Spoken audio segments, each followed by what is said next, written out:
Okay, so what up, everybody? This is Angela on my Talk to Me Nice podcast. I wanted to, I'm making me some lunch, so this is going to be like a really laid back stream.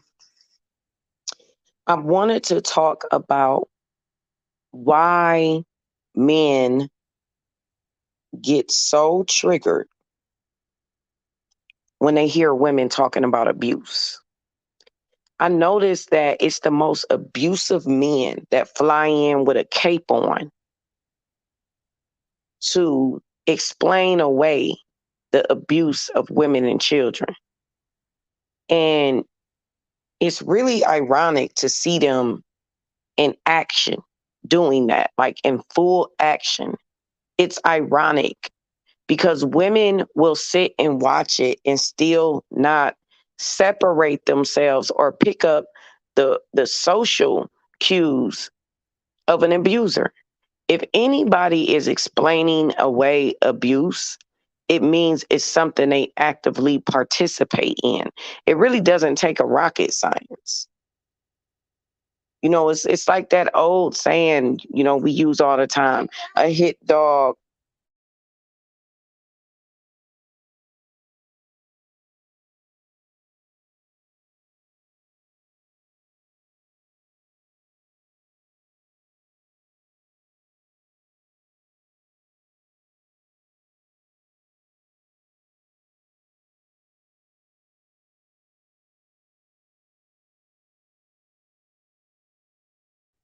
I'm sorry, y'all. I dropped something. Like I said, I'm making me some lunch. I'm thinking about, do I even want to eat this salad? Do I want to buy something else? But it's almost like that saying, a hit dog will holler. I noticed that when you start talking about the abuse of women and children, it's certain men that come out swinging with both arms to defend the reasons why, um, to tell these random stories and, just to go off. And it's not like they're using it as like an active comparison. They're using it to silence you because they aren't even really, like, they aren't even sympathizing with women and children. They're just saying, well, women do it too. Women do it too. Instead of just sympathizing with the woman and saying, well, I've had a situation too as well. But we get a panel full, y'all. This is what threw me back. I listened to a panel discussion with Sister George trying to explain away why she will be sitting up on a panel talking about little girls, and sexual acts and, how they're fast and how little girls like to dress seductive and try and seduce men and, all of this stuff that she was saying, completely leaving out the empathy part of the fact that any little girl doing that has been abused. So I was watching a video of her doubling down on it. And, there was some guys that came up there, and these guys were up there laughing and kikiing about how they had so much fun being intimate with older women as children. And it was the weirdest thing. I was sitting up there listening to it, and I'm just like, so if you enjoy your predators and you value your predators, basically what you're saying is that Black women and girls should enjoy their predators and value their predators too. I mean, this whole conversation has exposed the mindset of all of the abusive people in this YouTube community. Everybody coming out to defend it and swing at it.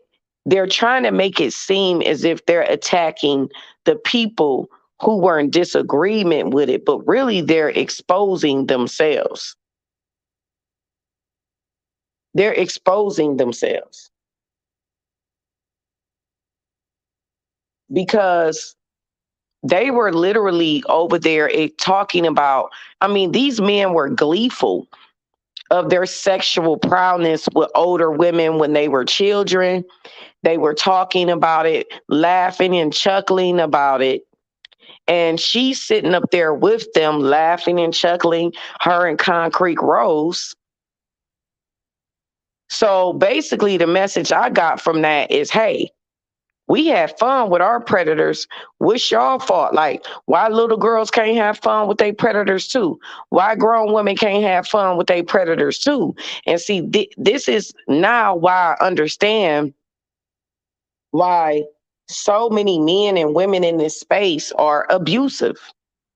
And it's like when you show up in this space as a woman, I'm going to tell y'all what my experience was.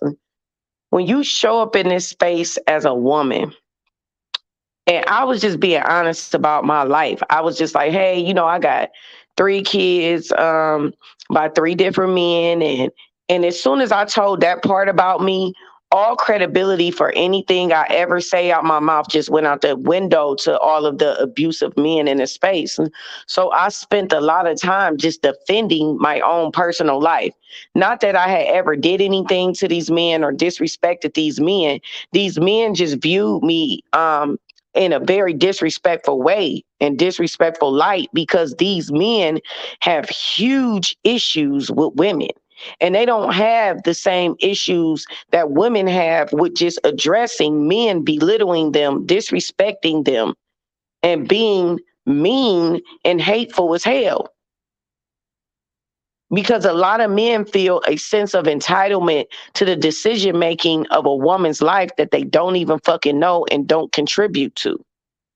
So any woman is going to defend herself if you're not contributing to her life, you're not doing anything to help with her life. You're not offering any assistance. You just want her cowered in the corner while you sit up and berate her and disrespect her. No woman is going to respond to no shit like that. And that's primarily the experience of every Black woman in this space.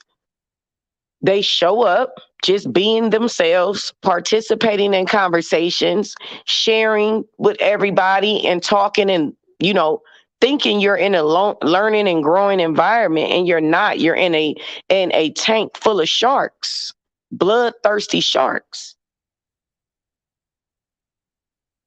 And they're waiting on an opportunity to count you out or gain their pound of flesh or disrespect you.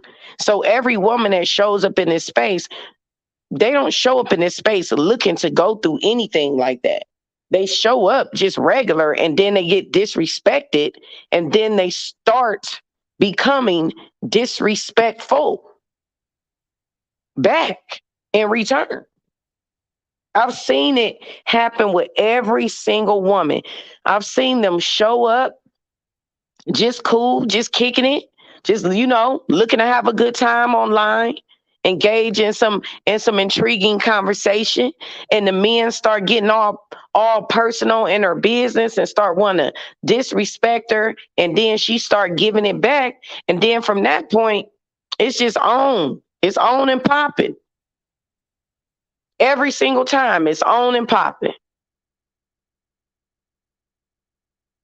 So it's like I've noticed with this situation, it's a correlation of the abuse in this space and how it's tolerated and how women are viewed for just protecting ourselves as being combative and rude when we got people coming at us about our children, our relationships, our marriages, all these random men wanting to know our business and judging us. If they even get a snippet of our business, we can be in a space discussing with other women and they will be listening and then want to come at you for what you're saying and discussing with other women.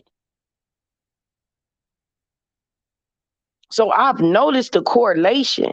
It's a lot of abusive men in this space. This is why so many women find themselves in arguments, or this is why so many women find themselves in situations where they just sitting on panels and it's a disrespectful nigga, and we all done got so used to it that we just sitting up here like, well, that's just him. That's just what he do. Every time you see him, he just disrespectful. It's to the point to where the women have gotten used to it, even if they showed up in this space and they weren't used to abuse like that, like being yelled at like that, being screamed at like that. Even if they weren't used to it, they'd find themselves chilling in spaces where it happens all the time. And I noticed that there needs to be a healing, a reshift, and a refocus of this space. Like, as women, we can't demand respect all while sitting in spaces where no respect is given. As women, we can't support other women that have no problem associating and dealing with men that will dog walk you at any given moment.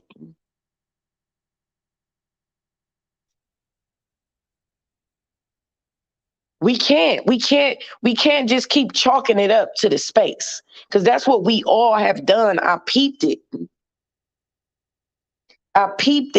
with this whole situation that I went through. Once I started taking accountability for my part that I play and taking responsibility for my part that I play in any situation that made me feel uncomfortable, or any situation that made another woman feel uncomfortable, I realized it was that we're desensitized.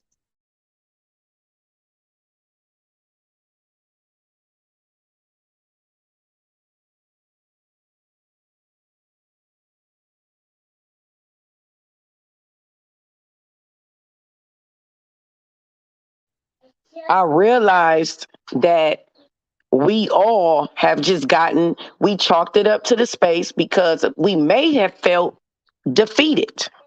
We may have felt defeated.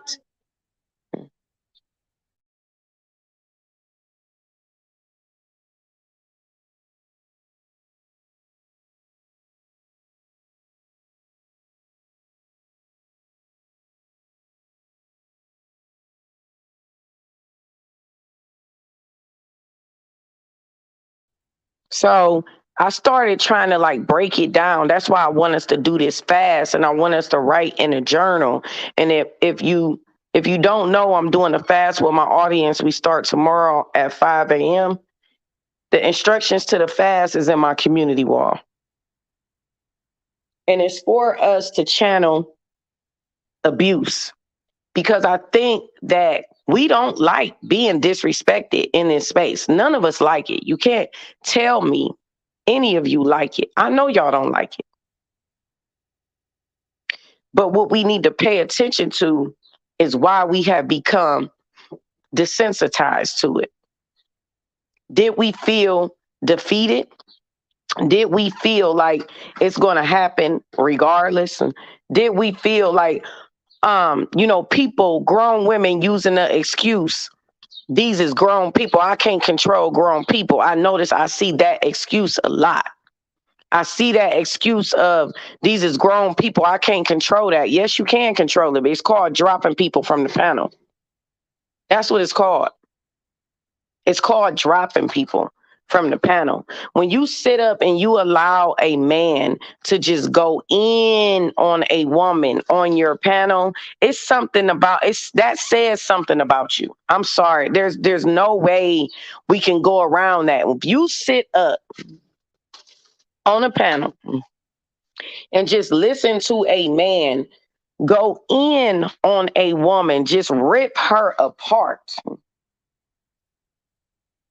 and we are all just sitting there and nobody is doing anything, nobody is saying anything, you're not even leaving the panel discussion. You're not even dropping down like, oh, I don't want to be a part of this. You're just sitting up there and then getting right back to conversation, as if it didn't even really happen. Not even knowing the mental stability of that woman that was on that panel. You don't even know how she feels once she checks off of there. That is why I don't allow it on my channel. That is why I don't allow it.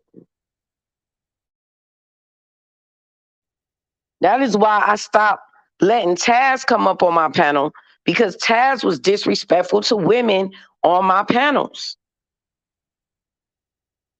And so I put a stop to it. And after a while, like, niggas know not to come up on my shit with that silly shit. They know I'm gonna drop them ASAP.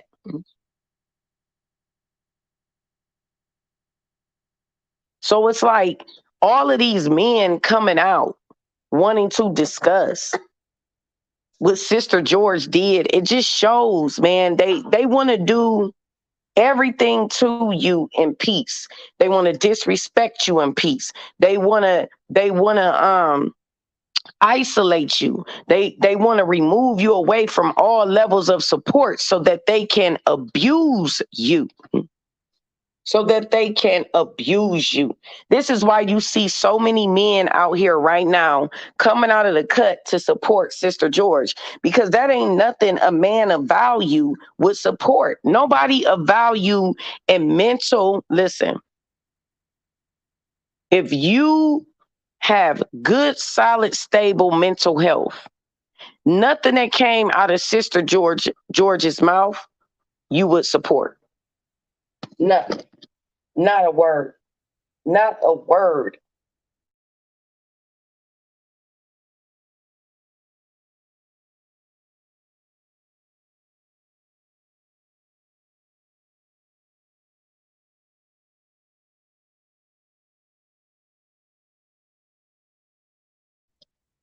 There is absolutely no way a man would be supporting Sister George with all this fuck shit that has been coming out of her mouth these past couple of days, and how she's doubled down on most of it and locked in with most of it, and ain't trying to explain it away and nothing. She just doubling down, doubling down.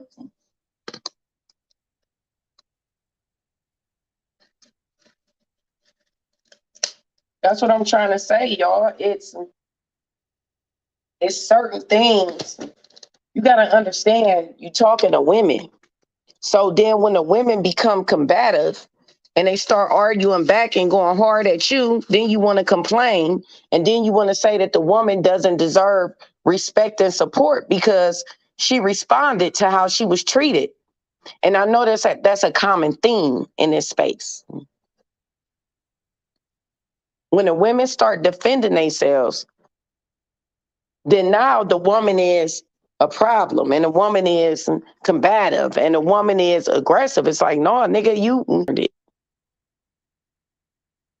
But I noticed something. I'm like, it's a certain type of person that defends abuse. It really is.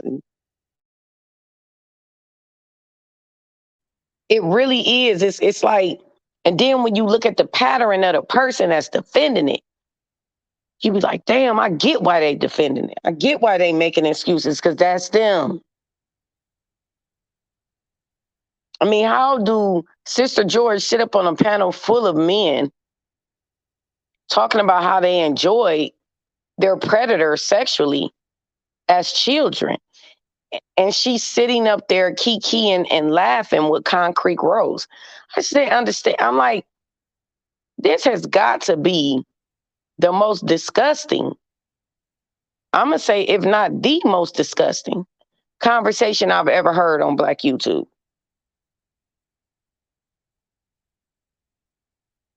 Seriously. That's what I was thinking. Like, this has got to be seriously the most disgusting conversation I've ever heard on Black YouTube.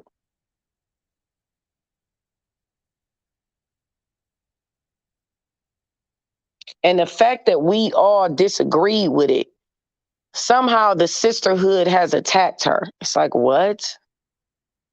No, human beings are disagreeing with what you got to say.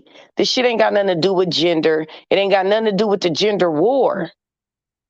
It ain't got nothing to do with you being over there in the manosphere. Don't nobody give a fuck about that shit, Sister George. Don't nobody care about you being over there with them niggas. I damn sure don't. I never did. I disagree with what you were saying. But don't nobody give a fuck about where you at and who you dealing with and who you sitting with, bitch. Fuck I look like.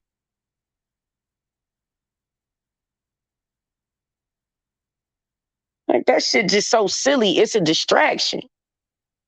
What you said was some very distasteful, trifling, pedophilic, lack of empathy ass shit. I don't give a fuck about women being affiliated with the manosphere. I've never cared about that, which is why you don't see me over here attacking none of y'all motherfuckers. I don't give a fuck about what y'all do and the choices y'all make. I don't give a fuck, bitch. What you do? Like I told you, all I knew is you was married to that dude, and that was it. That's really all I knew about you. I don't know, like, I ain't had no problems with you and where you was at and, all of that, all this shit you trying to make it be about, bitch, you had a problem with me. Bitch, I never had a problem with you because I ain't give a fuck enough about you to. I got to get close to somebody to have a problem. Bitch, I ain't give a fuck about you and your little poo-put ass husband. Bitch, I ain't give a fuck. You was cool if it was up to me because you hadn't did shit to me. That's what I'm saying. Some of y'all be really out here waiting, itching, and yearning to get into it with people because you got a problem with them. Bitch, I don't have a problem with you. I got to get to know you and care to have a problem with you. What I got a problem with is what you said out of your mouth. And that's what we all had a problem with. This shit ain't have nothing to do with gender war, nothing to do with the sisterhood. It was men saying they were disgusted by what the fuck you said, bitch. It was men saying they couldn't even believe you fucking said that. This shit was a human issue. This shit was bigger. Like, would you say that shit in your place of work? Hell no, you wouldn't say that shit in your place of work. So why the fuck would you say it to us and think we supposed to just take it? You wouldn't say it at your job. Would nobody be at their job saying no fucking shit like that?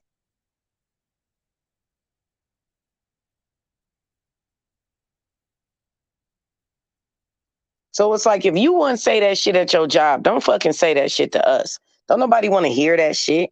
What the fuck was we supposed to do? Just sit up and listen to some wicked ass shit about children?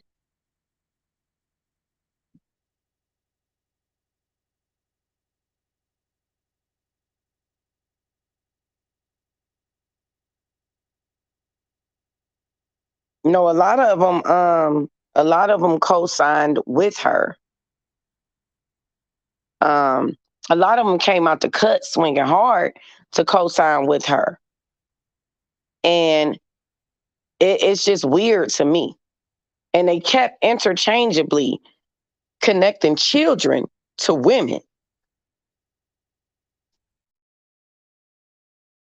That was the thing that stood out to me the most.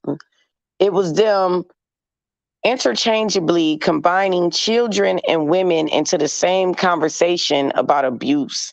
And it's like, what are you talking about? That was my problem from the very beginning with the whole conversation. It was like, why are children even involved in this conversation? Like, we're talking about adults.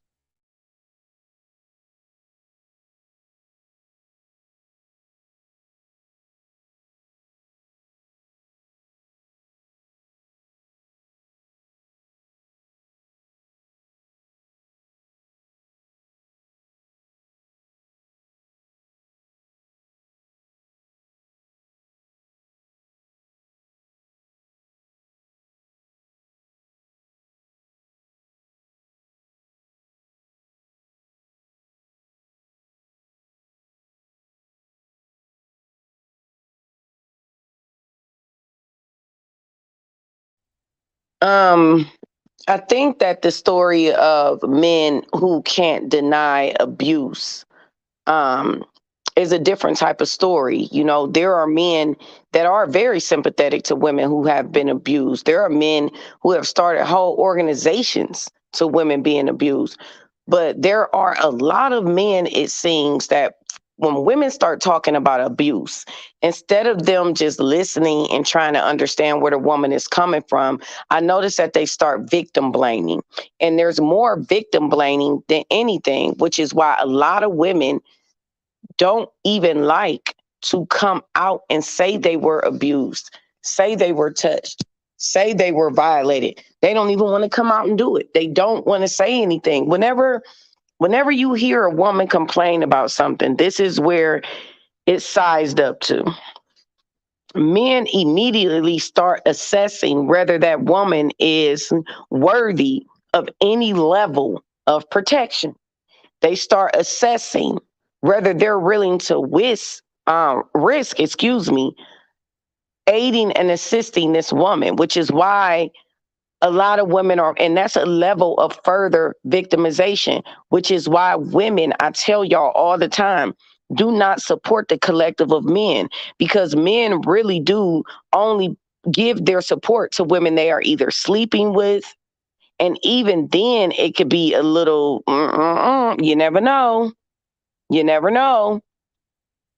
But men don't give their support to the collective of women in general. We've seen countless videos of men walking around, seeing women being abused in the street and minding their business, not doing anything, not getting involved, not helping. They only give their support unless and that's if they're that type of person, to the woman they're sleeping with. They're not going to do it for the collective of women. This is why I tell women, remove your support from the collective of men. You don't need to have it. You don't need to have it.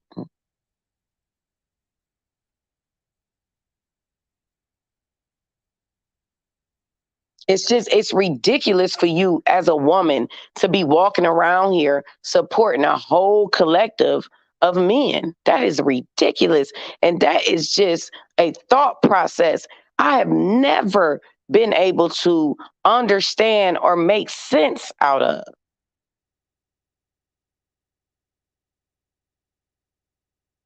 Never. Feminism was created. Men had a problem with that. That benefits women. Why did they have a problem with that? Womanism was created. Men had a problem with that. That benefits women. Why do they have a problem with that? All of the movements that benefit women and solely women only, men have a problem with that. If they aren't included in what the fuck women are doing, and if they aren't the focal point and at the full attention of what all women are doing, they have a problem with that. It is the reason why they use feminism to mush it in your face and tell you, aren't you a feminist? I don't have to protect you. Ain't you a feminist? Protect yourself. You wanted equal rights, didn't you? This is why they do stuff like that. So because you wanted equal rights and because you wanted to be respected for a human being, now it's like, well, fuck you then, bitch. I don't care whether you live or die. That is essentially what they are saying. This is why they cannot stand women like us that are sovereign, that are feminists, that are womanists. They can't stand this. They look for any opportunity to try and ostracize us and villainize us and fuck us over and abuse us, because they are mad that we don't give a fuck about them as a collective. We don't care whether they live or die. And no, we don't sit around wishing it, but we just don't care. It's not our business to care about every single set of dick and balls walking this fucking earth. It's just not your problem. And the fact that you would even want a woman that is still vying for the attention of all men, like Brother George, that is ridiculous to me. I would never, if I were a man, want a woman that is still out here on the virtual stroll of receiving the attention from masses and masses of men. No, the only attention she should even be thinking about is yours, Sister Curlin, because you're Sister Curlin and she's Brother George.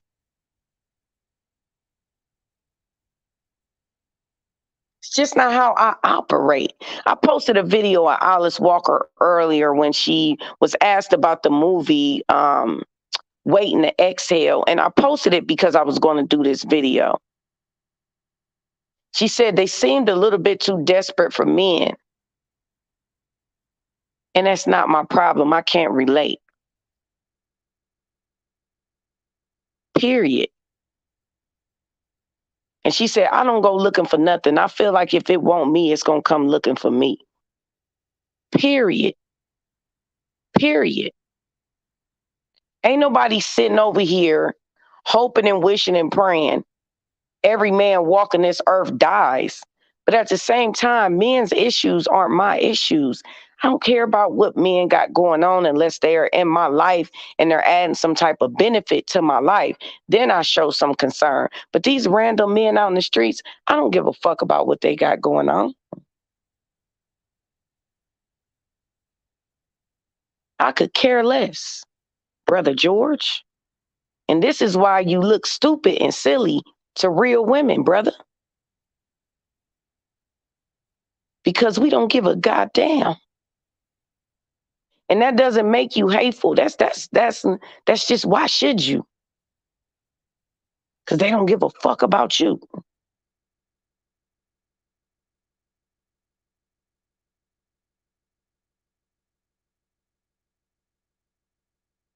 Ain't nobody got time for that shit to be out here fucking swinging and screaming and shouting. And what about black men? What about them? They'd be all right. They got 2 legs and 2 arms, more strength than us.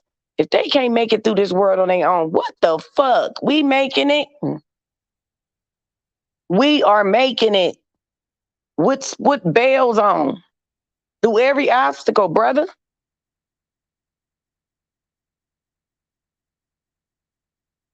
That just, I've never gotten a what about black men thing. I just never gotten it.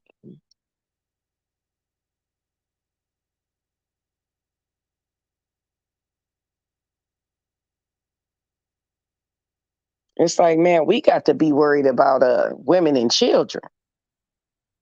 That should be the primary focus because you see, as soon as we start talking about abuse, brother,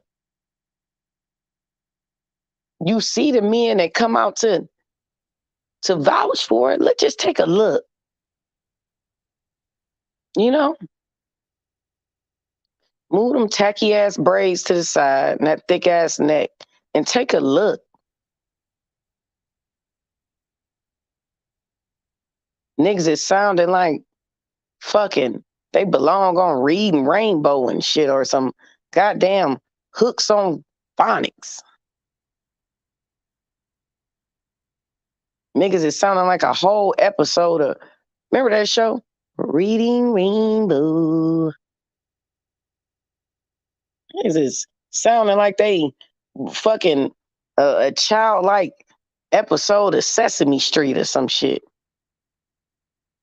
Just move that neck out the way. Move that nigga ass Benzino jawline Negro fucking cause your jawline is strong than a mother. I never seen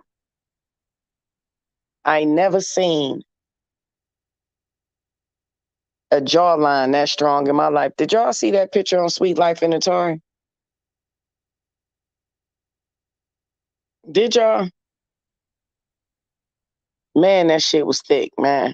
So I believe her. I believe her when she say she was beating niggas' asses. I mean, I done done it a couple of times too, brother. I done done it a couple of times too. But what I ain't gonna do, man, I'm telling you, man, Feisty got us solid than the motherfucker, man. That jawline look like you would hit her and then she'd just headbutt you.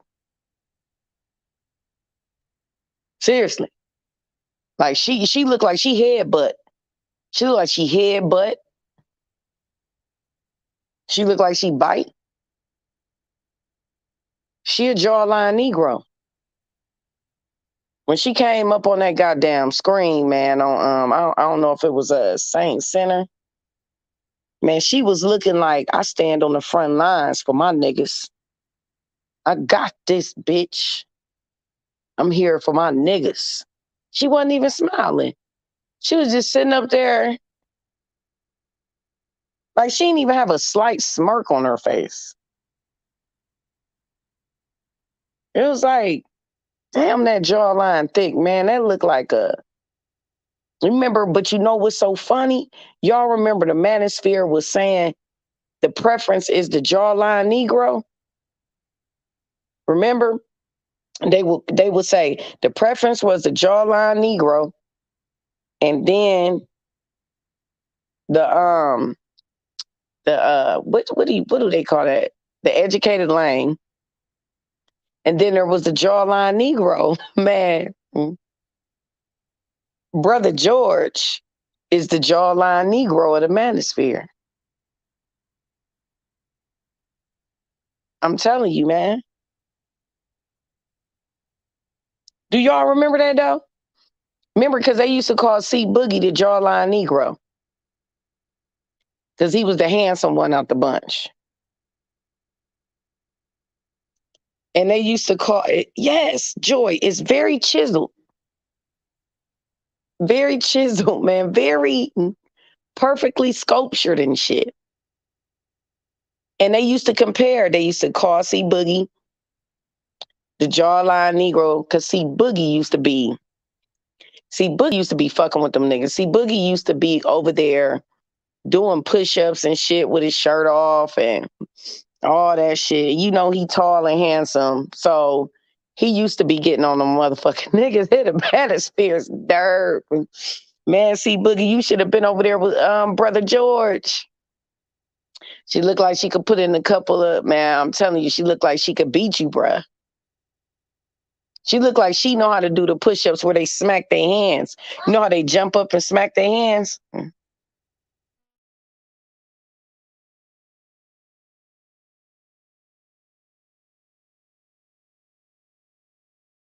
Remember those push-ups they used to do, y'all, when because I used to see like they do them where they jump up like and they smack their hands. What's them push-ups called? Them push-ups, y'all. The ones where they really be getting it in, like they be going up, down, down, up. They be smacking their hands, trying to jump up and build up more. I can't like. She looked like she had beat C Boogie down to the ground. C Boogie used to come online every morning and do like I think it was like 100 push-ups or something.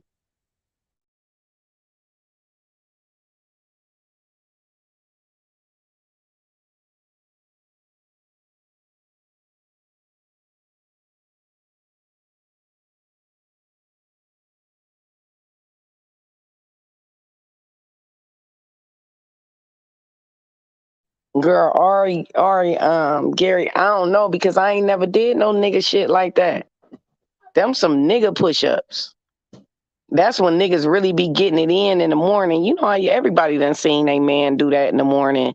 They trying to gear up for the day. They do like 100 push-ups. They be sweating and shit. It's just a clap push-up. I'm just saying that's what she looked like. She could beat somebody with the motherfuckers. Like Aries Queen said, she looked like she be shadow boxing. Shit.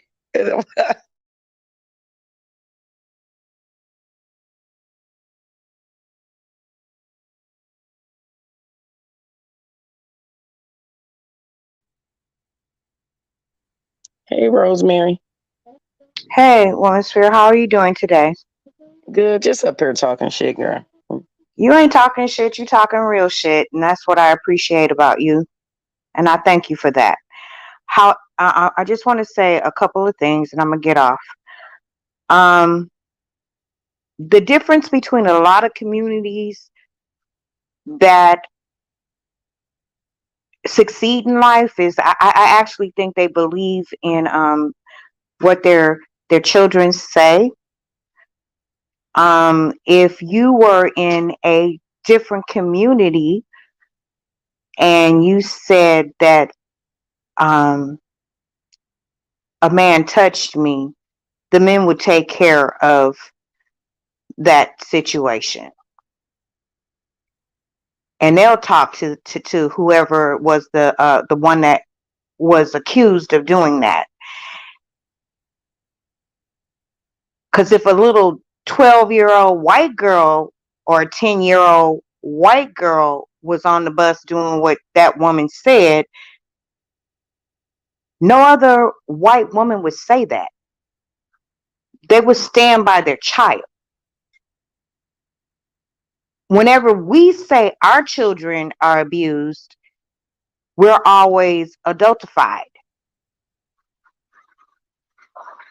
Yep. And that's And that that's what kind she of abuse. did.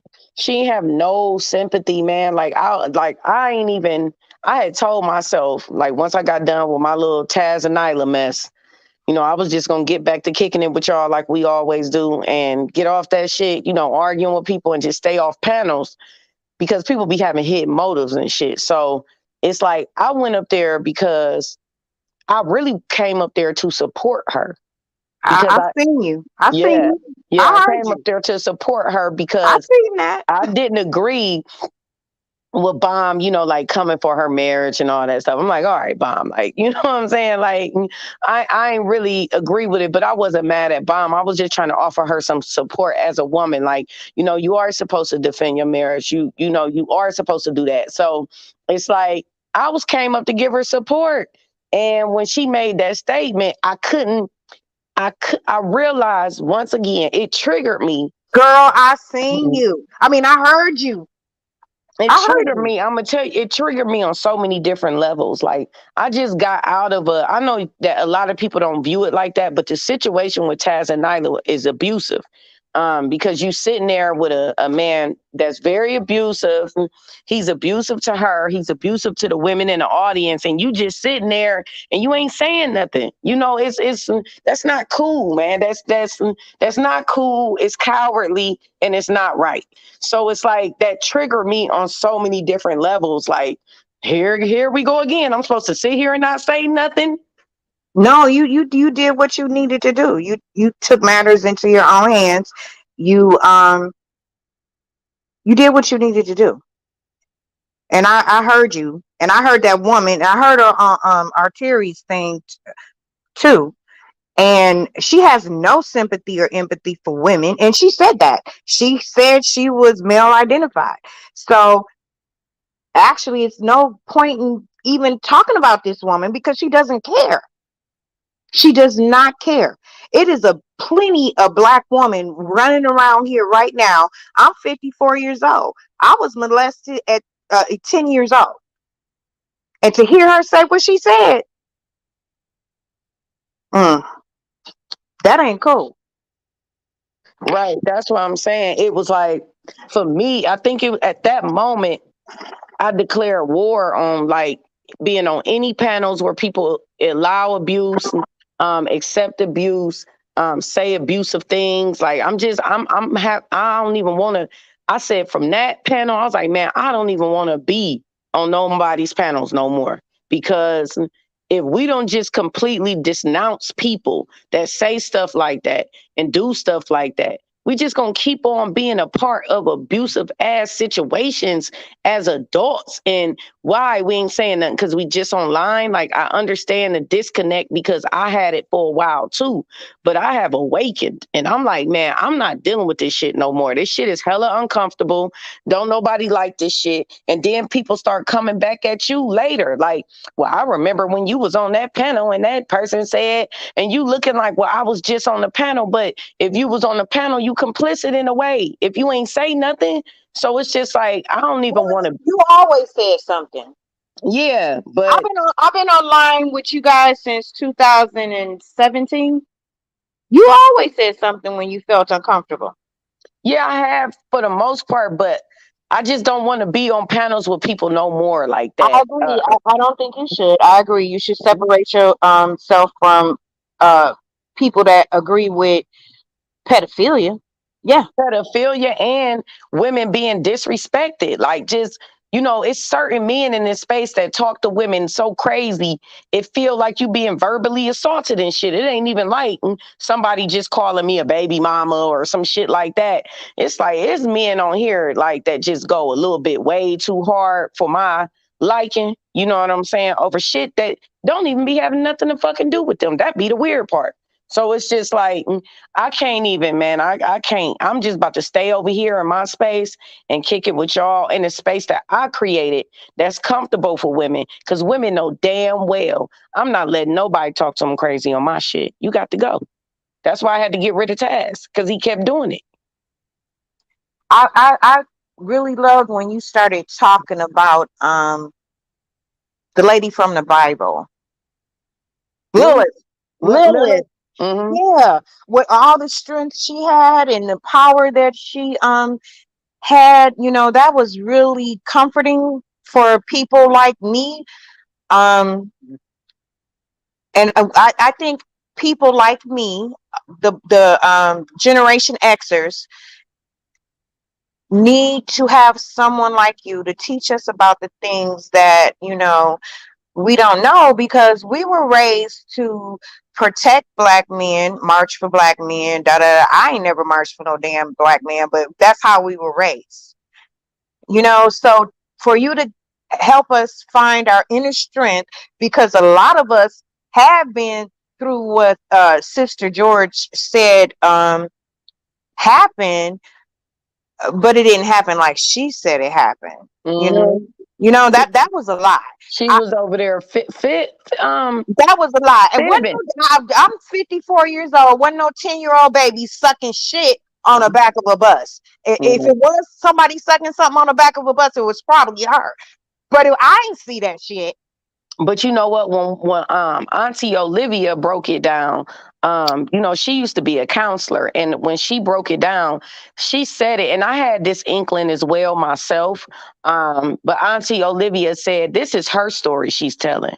Like when she said the women in her family called her fast, both of them sat up there and said the women in their family called them fast. That lets me know exactly what type of women they come from, because I ain't Mhm. never been called fast by Me none neither. of the women in my family. None of them. They have never talked to me like that. I Never. was I was never called fast, but I was not believed when I told my situation.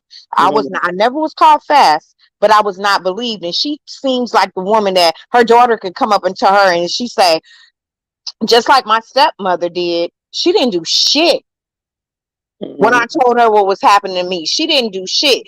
That's that same woman right there. That woman right there is dangerous. Yes, yes, yes. Did you see how she lost it on me? When she lost it, I knew I had her. I just sat there. That's why I ain't go off on her back. That's why I ain't go off. I was like, I don't even need to do nothing. Cause When she every said she ain't never liked you, or yeah, I heard her. yeah, Yeah, I ain't never liked you. I've been waiting. I'm like, girl, you you a sound baby mad. mama and all that shit. Yes, Yeah. yes. I'm like, girl, you sound mad pressed, child. I don't even be fucking thinking about you, bitch. And like, so it's like, to me, that she just showed her hand. She showed how pressed she was. I ain't feel the need to get back in the game with her like that. We had already been going back and forth. Like, I know how to roast a motherfucker well. So it's just, I was like, man, I will roast the shit out of you, bitch, and never talk to you again. Like, because you don't even deserve one-on-one conversation. Like the shit that comes out of your mouth. Nah, like, Actually, I was kind of proud of you, because you would have just kind of stood up there and it would have been a boxing match. right. It's like, man, she ain't even a formidable opponent when it comes to how my mouth can roast. You know what I'm saying? So it's like, all that yelling and screaming and shit. I'm like, man, I'm an OG in this motherfucking YouTube shit, bitch. I ain't about to be arguing with you motherfucking bitches. And I'm gonna go right to my channel and do what I do over there for you low vibrational, weird ass, pick me battle axe ass bitches. I'm not about to be, especially when I know I came up very intentional to be cool with you. It's like, nah, like, You talked about somebody named Concrete, and you talked yeah, about her, and you said congratulations to the Concrete chick, yeah. and happy for her, and you were very, very respectable. Because I I ain't had no problems with her. I've I never talked to her, honestly, but one time before that. I've only talked to her one time, and I came on her channel. And she was respectful too. Um, but this motherfucker, man, when I say like she really don't like me, like I'm talking about really, really don't like me, and I'm gonna just say leave it at that. She just really, really, really don't like me. So she's never likes me. She probably I think she's one of those type of women that just hates women. And I think my freedom and how liberated I am and how I just don't give a fuck, it really bothers a woman like her. Like a woman like her that is so confined and so caught up in her male identity and so busy trying to impress the masses of men. She is literally still on the stroll. Like JV, she described it perfectly when she said, you know, she came into that marriage on her knees, and on her knees is where she will remain. And that is very true. You can't. It's women like that. My mother is Yes, 70 years old, and she was still trying to um, coddle a 80 something year old man that didn't even want her. It's women like that. They go yeah, through life trying to find this man because they need to be married. She got mad at her cousin because her cousin kind of throws her marriage up. But my mother hmm, was able to take care of herself, raise her children, and do all that. But she still felt worthless because she didn't have a husband. And yeah, I think that's what we need to start doing as black women is start saying that we are okay without these husbands. I don't care what race they are. If they don't treat you right, if yeah. they don't raise you up, if you are not satisfied, if you're not happy, I don't care what race they are, stop needing that damn husband. Yes. It's so disturbing too to see women of a certain age still in that mindset of feeling like they need male validation, feeling like, and then it's like, my thing is like, okay, you're married now. Why are you still seeking the validation of so many different men? Like, it's very obvious that you're selling yourself. Like, everything about her is like she's selling herself. Like, she just, it don't seem authentic, it don't seem real, it just seems like she's just sitting there just trying to appear to be a certain type of way. And then when you disagree with her or something comes out, then she show you a whole nother completely different side. Like, she sat up there and said she used to run with the women of the night. It's like, okay, what was you doing with prostitutes at night? Then she started saying that she grew up from a very highly manipulative mother, and she's very highly manipulative herself. Like, she said a lot of things that were like, okay, I kind of get why you are the way that you are. You came from women that were calling you fast and all types of stuff. So that shows their mentality. Because I don't never look at little girls as being fast. If I see little girls doing questionable behavior, I wonder if they're being abused. I don't think them being fast. So the women you grew up around was, like you said, highly manipulative. Like, you didn't have that sovereign woman as a mother that taught you to stand, you know, any way you stand in this world and still feel validated no matter if nobody choose you. Bitch, I don't need nobody to choose me. I choose me. But I choose me. back in that day, and I don't know how old she is. Remember Aretha Franklin? She had a baby. We don't know where that baby came from, right? Yeah. However, my mother had a baby at 12, 13 years old, and they protected the man and sent her into a nunnery to have this child. Okay. And when you grow up with those manipulative women that you talk about, they don't know another life. They don't know another life. And if they're Mhm. not willing to open their eyes up to see that no, this was not my fault. My mother took her baby and ran with her baby. She did that. But she hates my older sister. She hates her to this day. Okay? Because nobody stood up for her at 12 years old being molested because they didn't want that man to go to jail. And that's that the woman we talking about right now, she still Mhm. has that same mentality. We don't want these black our kings, our great black men, because they shooting them in the street, the police is shooting them, da da da. That's how they think. They don't think about the woman aspect of it. They are male identified. And they Mhm. That's all they think about is what is going to happen with that male. They don't think about what is going to happen with that female when she's 60 years old and still traumatized. They don't think about that. But you know what? I kind of disagree because I do think that I think black women are very smart, and I think they do know. I just think they choose to live in misery. That's why I said the only difference between us, a mammy, a mule, or the highest level of it, which is a battle axe, is that they choose to live a miserable life. And the reason why they choose to live a miserable life is because they want to rub it in other women's faces.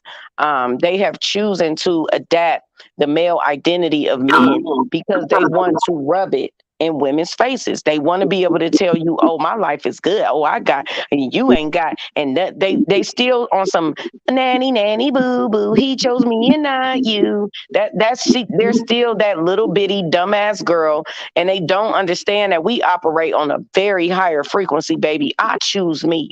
I chose me long ago. I chose me as a middle-aged girl. This is why I was listen. If I had a baby and I ain't want to be there no more, nigga, I'm gone. I don't give a fuck what nobody say about it. Cause That's I what my choose mama me. did. That's exactly what my mama did. She took her baby. I choose me. Fuck a nigga. I don't give a fuck. I choose me. Just like that's why I posted that video of Alice Walker when she was like, I don't know desperation. I can't relate. You know what I'm saying? Like I can't relate. Anything for me gonna come and find me. I ain't looking for nothing. You sat up there and said, I've always wanted to be married. Why? Because that's what she was trained to do. Mm-mm, I can't. I But, can't. Like I said, I don't relate. I don't relate but to women. how old are you? 41, 45? How old are you? 44. 44? Okay. My best friend, she's Sagittarius. She's 40. And she's the same age as you. Anyway, we, you almost a millennial, actually. For real, for real. You more on the millennial side. Us diehard Generation Xers, we had a whole different bringing up. A whole different bringing up. And the man was the pinnacle of your life. Mm. And that was it. You had to have I that don't think ring. that's the truth because the man wasn't the pinnacle for Alice Walker life and plenty other trailblazing women that are in their 60s and 70s. It depends on the mindset of the woman, not the generation. I agree with that. But those women that you talk about are different. They on a different vibration. And that's what I'm saying. I'm on a different vibration, and there's I plenty. agree with you. Yeah. I agree with you. But Mhm. the majority of women that were Mhm. raised by the women that were raised by the baby boomers had a different set of morals. And our morals were the ride or die shit, you raise a nigga up shit, all that. And she's still stuck on that. And I know you special. I know that. Mhm. However, the majority, just like we talk about the majority of men ain't shit, black men ain't Mhm. shit, they do this, Mhm. that. The majority of black women in the group that were born in the 60s that are Generation X are not too far from those baby boomers. And we were raised to coddle the black man. Mhm. And it takes a goddamn icebreaker that would like went through the Titanic to break that shit up for you to realize what's happening. Mhm. And if Mhm. you are not willing to listen and learn from the younger generation, Mhm. you're not gonna get it. If you ain't listening there, y'all don't know what the fuck y'all talking about. Right. Right. Right. Because Right. she got that ring and she happy and her children's going to talent concerts and all that. That is the pinnacle of her life. She's got that man, she has Mhm. Mhm. that family, and that's all that matters to her. What y'all talking about ain't shit. Mhm. We all get abused. We all do this. Just that I mean, just like you know, the racist thing. Mhm. All lives matter. Mhm. That's what she's saying. Yeah, somewhat. Yeah, similar. Yeah. But see, that's what I'm saying, Mia. That's why I created my space. Because Mia says women like Alice Walker are outliers. I'm an outlier. That's why I don't get along with most women interpersonally. Yep, yep, yep. Because That's it's why. only gonna take me a matter of time of getting to know you before I see that you can't fucking stand my liberation. It's only gonna take me a matter of time for me to see it. And it happens almost every time. That's why I got the same 3 friends I've had all my fucking life. Because every time I try something new with somebody, it's a layer of male identification that they ain't peeled back. And since I have no male identification in my bone, I just don't relate to, like you said, the majority of women. I don't. I want to say something else. What we're going through right now in space is not just black women. Yeah. White women, Asian women. I don't know about Mexican women, but I know Hmm. white women and Asian women are going through the same thing. Us three are trying to stand up for our rights because we all kind of been treated the same way, Yeah. you know. And I understand we got to be black women first. I completely understand that. However, however, Hmm. flight to matriarchy. If you want to be a matriarchal society, it's going to take off. Yeah. I agree. I agree. Because it definitely ain't just us. I tell black women that all the time. I'll be like, it's not just us. It's men in general towards all women. Men are oppressive towards women. Period.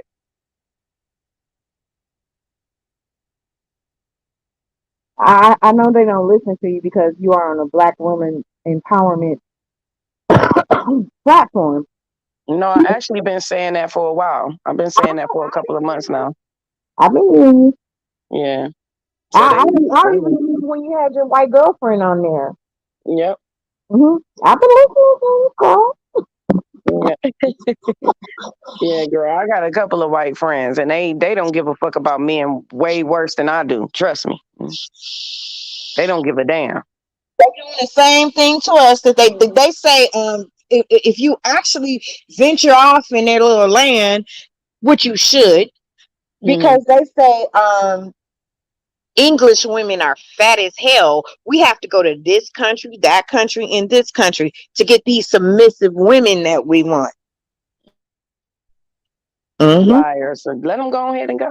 They see you see they be getting beat up by them foreign women, them white women. They be getting beat down in the ground. They don't be over there treated all about Like Russians, and Russians are like what?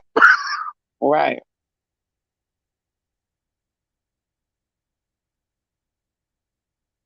But I want to ask you this, woman fair. Yeah, shit. Go ahead. I would like for you, if you can,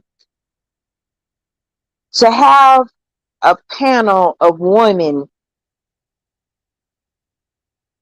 from the era that the manosphere is talking about, because we never had a voice. They talk about we ain't had a voice. They always say about Oprah Winfrey. Oprah Winfrey ain't did nothing but the only thing Oprah Winfrey did was tell them that they were abusing us, and they got mad about that shit because we never talked about it. Hmm. Hmm. Between the 60s and the 70s and the 80s, it was black exploitation films, the pimps, the this, the that. What she did was expose their ass, and that's why they mad at her. Hmm. That's the only reason they mad at Oprah Winfrey. And then she did get a little whitish, and she did. But anyway, Hmm. but I want to ask you, can you Well, I show could me do. where the You talking about 50 and over?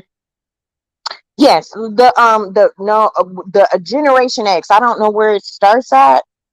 Can't remember where it starts at. We might have to Google that a little bit. But we Hmm. need to start talking to these young girls about what actually happened, and you actually need women from that era Mhm. that are willing to talk about that, because it's still a lot of women in that era. Oh, they got that fist up in the air and black power and Mhm. sweep that shit under the rug. But it's a lot of us that has been listening to you young ladies, Mhm.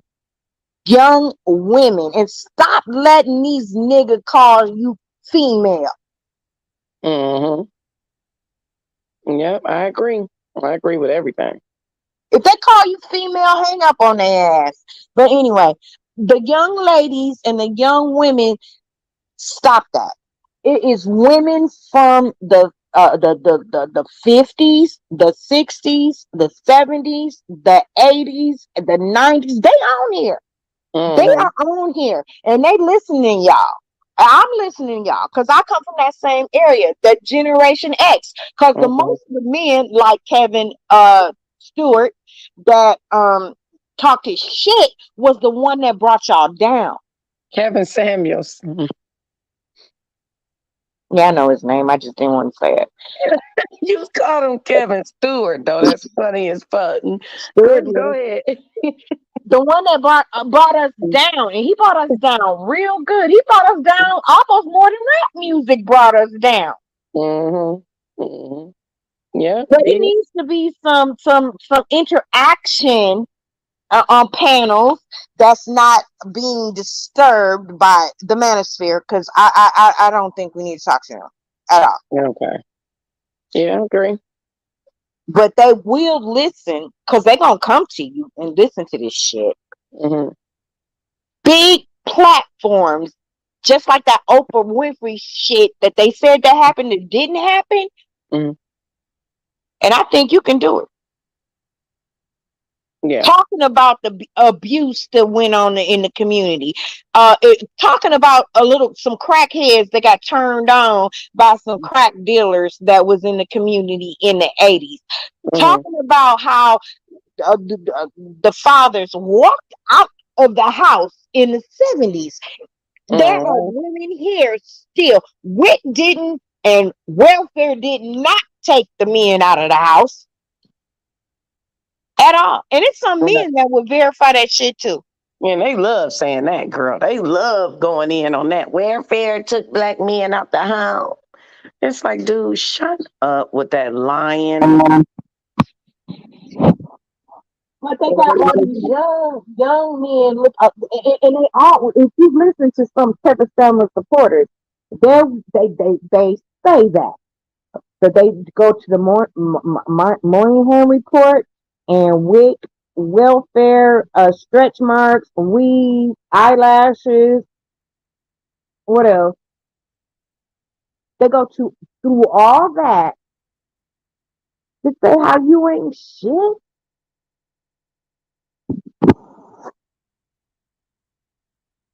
That's what they do.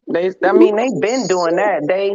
They knew. I think they knew where they. But I think all men do it. I think all men look for an excuse. Like white men blame feminism. Like they hate feminism. But feminism was created because sexism existed before racism, and white men were literally hanging their wives for disagreeing with them and getting them locked up in insane asylums and all this shit. So white women started advocating for equal rights just so they can stop, so white men could stop doing all the shit they was doing to them. So But it's the a lot of niggas is mm, saying we got them hung for feminism. Their plight ain't the white man's plight. And they got that shit mixed up. yeah, I agree. I gotta pay child support. I gotta pay alimony. How many men you know can pay alimony and child support in a black community? Right. That shit is mixed up. No, no, no, no. That's not how that shit go. We get divorces and nobody gets shit in the black community. The only way you get shit is you are an athlete, rapper, or something on that level. And we know they don't marry black women on that level. Uh-huh. Uh-huh. The ones that might have did it back in the day was Sugar Ray Leonard, Muhammad Ali. Back, it was really low. Mm. Sidney Poitier and James Earl Jones. None of them married black women. I don't know why they complaining about child support at $40 a month, a week, or whatever that shit is. It's Mhm. nothing like these. You see Johnny Depp sitting on the stand fighting for his life. He's fighting for his reputation and his Mhm. life.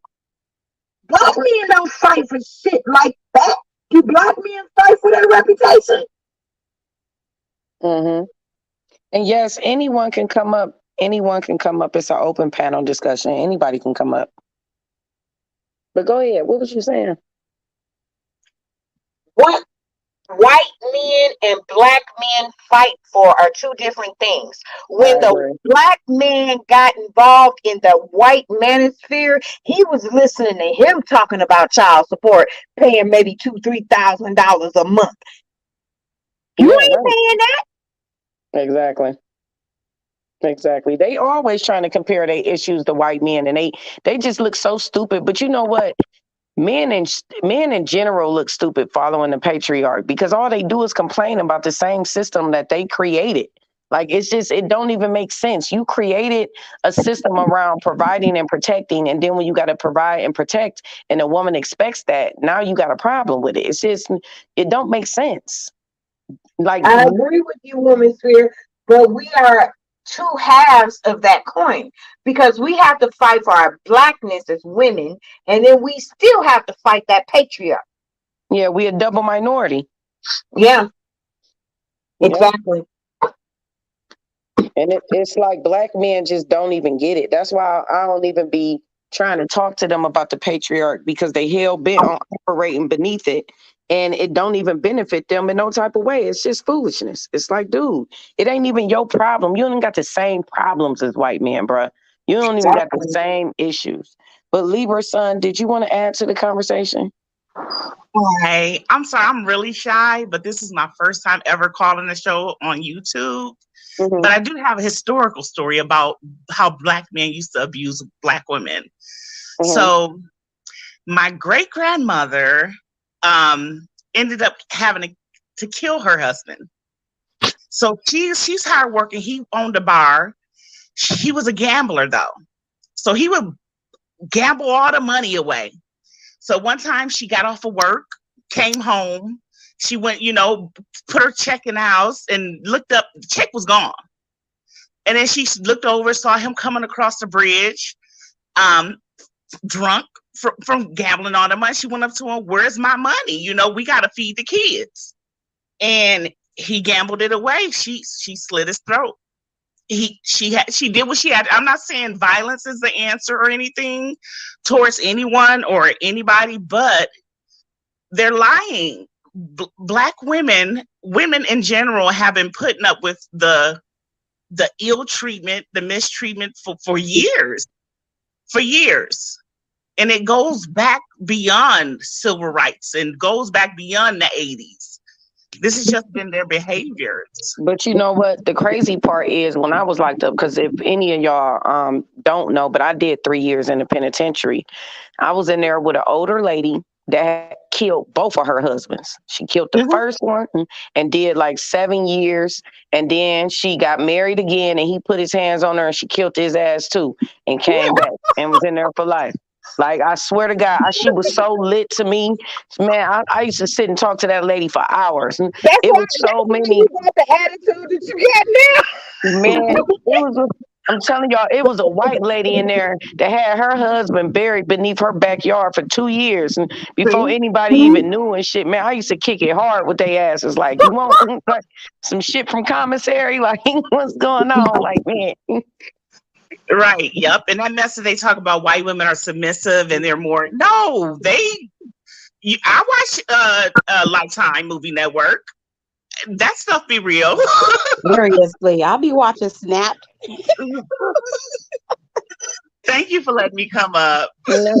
no, I don't mind. It's just funny to me that you brought that story up because I was literally like incarcerated with so many older women. Like, okay, when I went to prison, I was only 19. So didn't get to get put in like general population because I was too young. So when I did turn 21 and they want to put me in general population, I signed up to be in a program because the government had just signed, well, the governor had just signed a program for women that got incarcerated while they were pregnant to be in certain places and they could keep their baby on the compound for 18 months. So I signed up for that program, and that program included taking care of the elderly too. And so I got to be in that dorm, and the dorm was like an apartment because it had a nursery in there. It had like a small hospital because his babies was being born in there. So I went over there, and that's where I did my time at, because I was taking care of older people and babies. And I met all the older women. Most of them that was in there for killing their husbands. Yeah.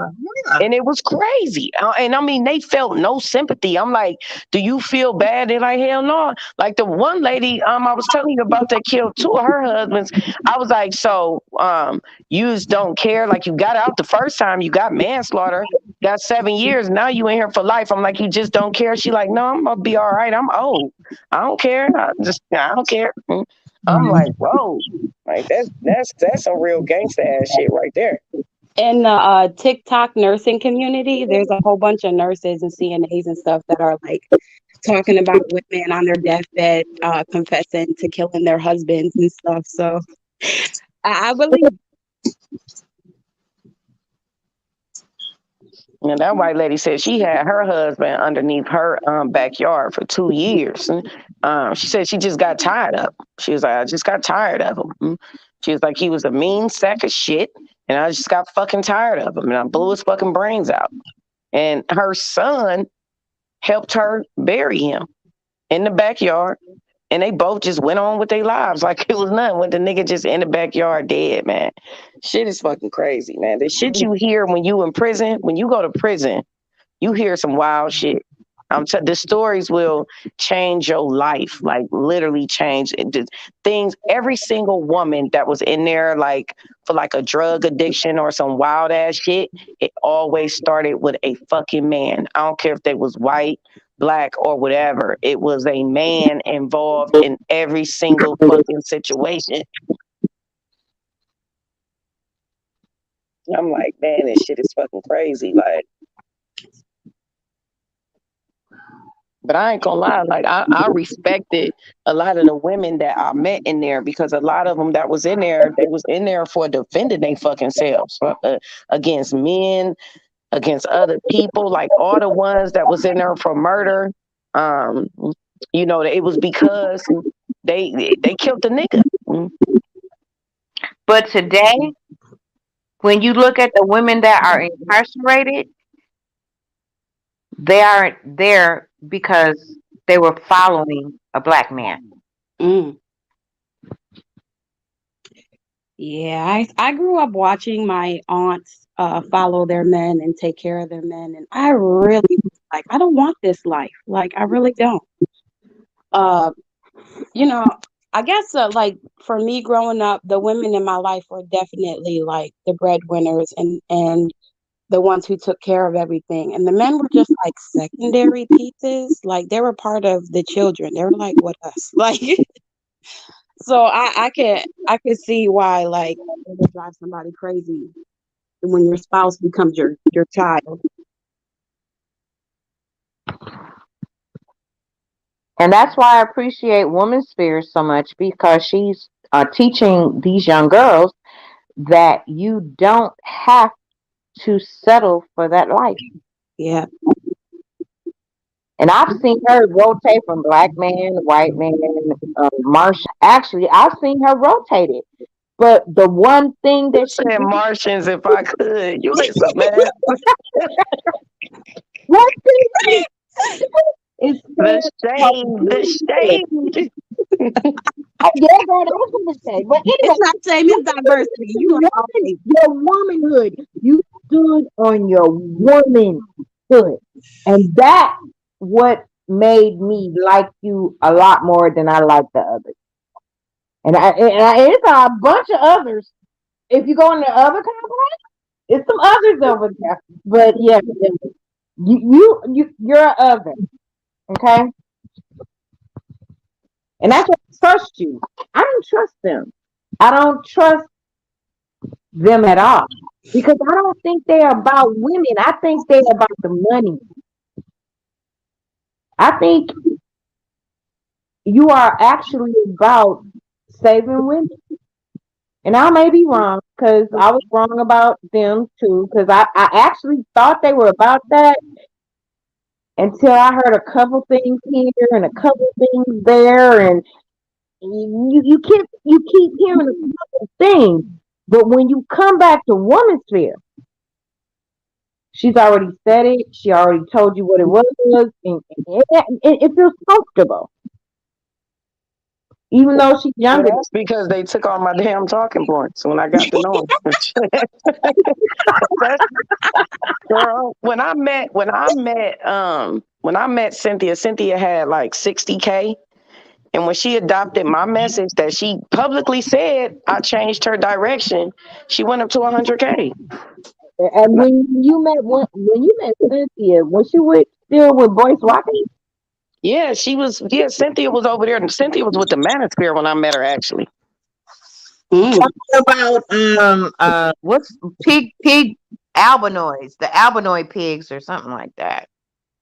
Yeah, when I met Cynthia, she was like going back and forth, like bargaining with the Manosphere, talking to them and shit. Like, I was online when Cynthia went to talk to Jason Black.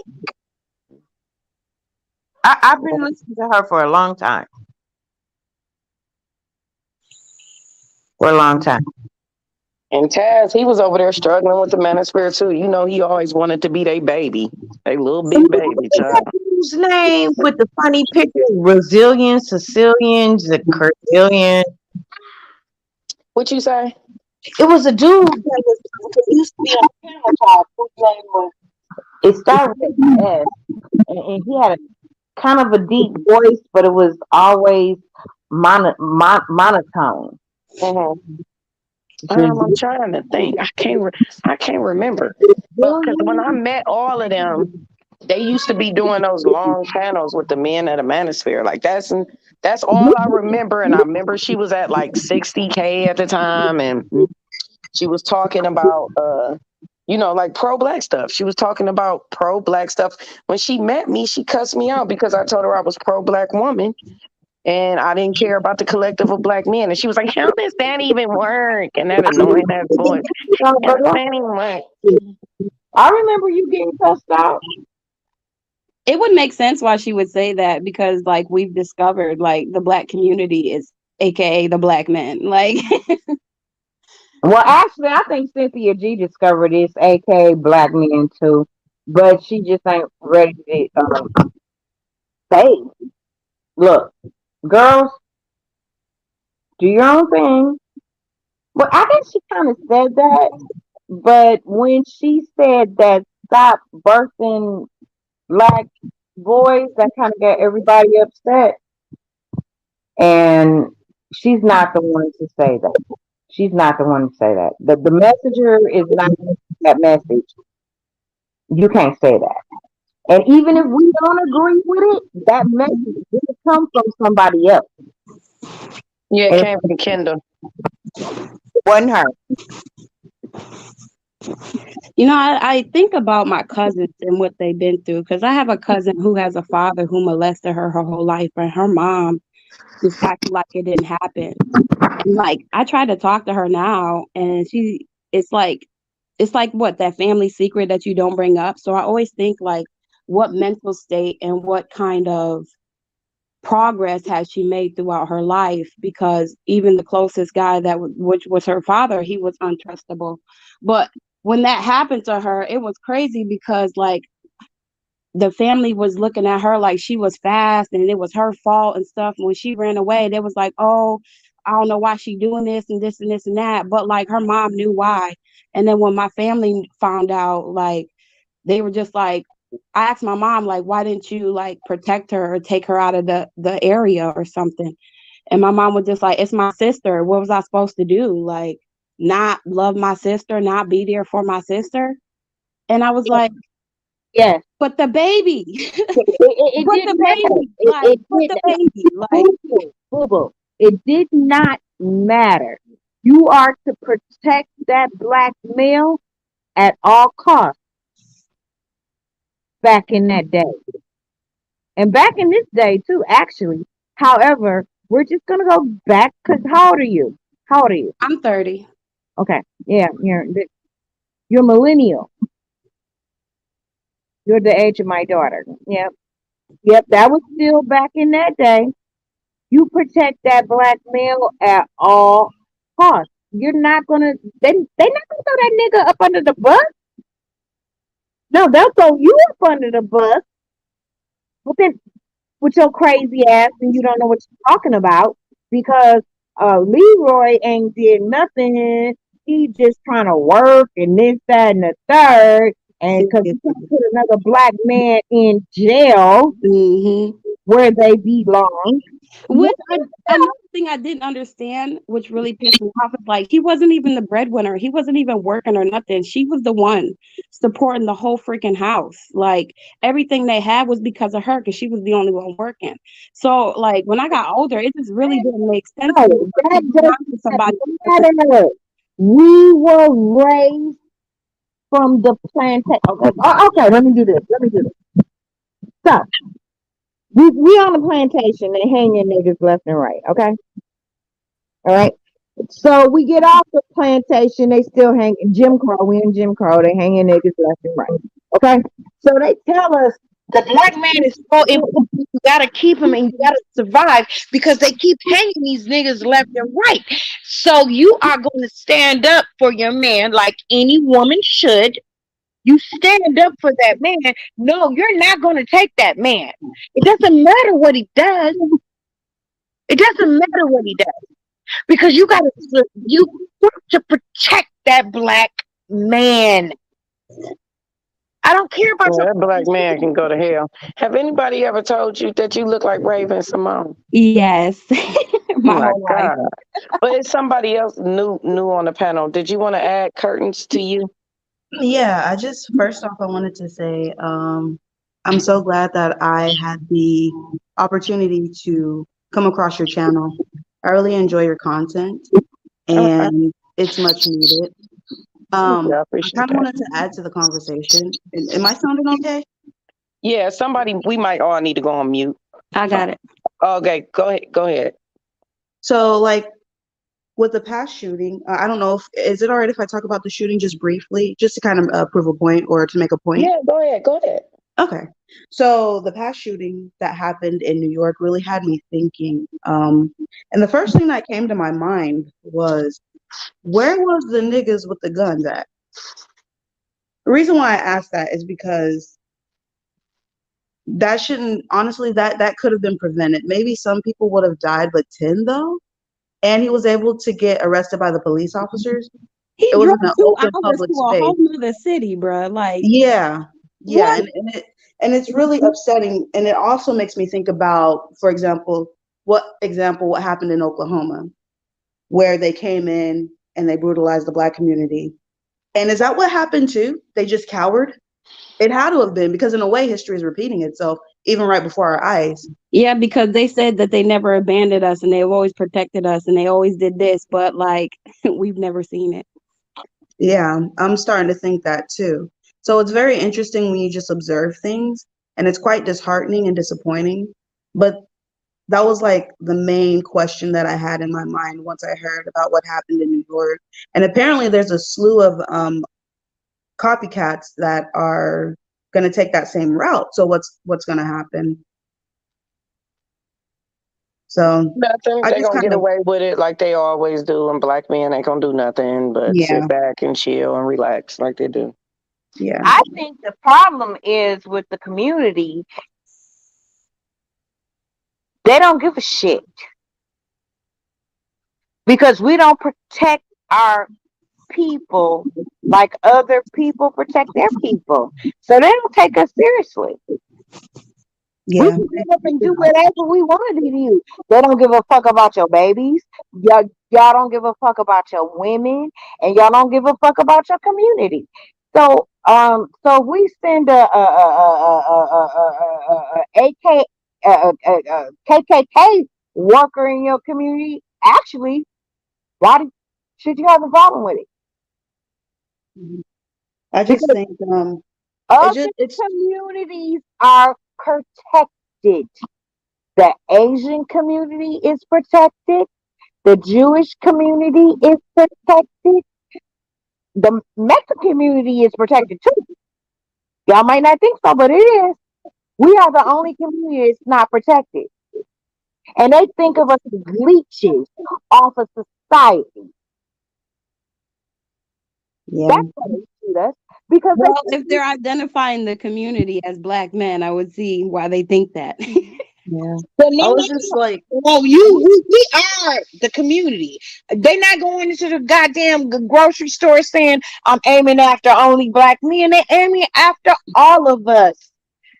So if and our this, community, if our black men don't think nothing of the community, and this is what's wrong with the white supremacy shit.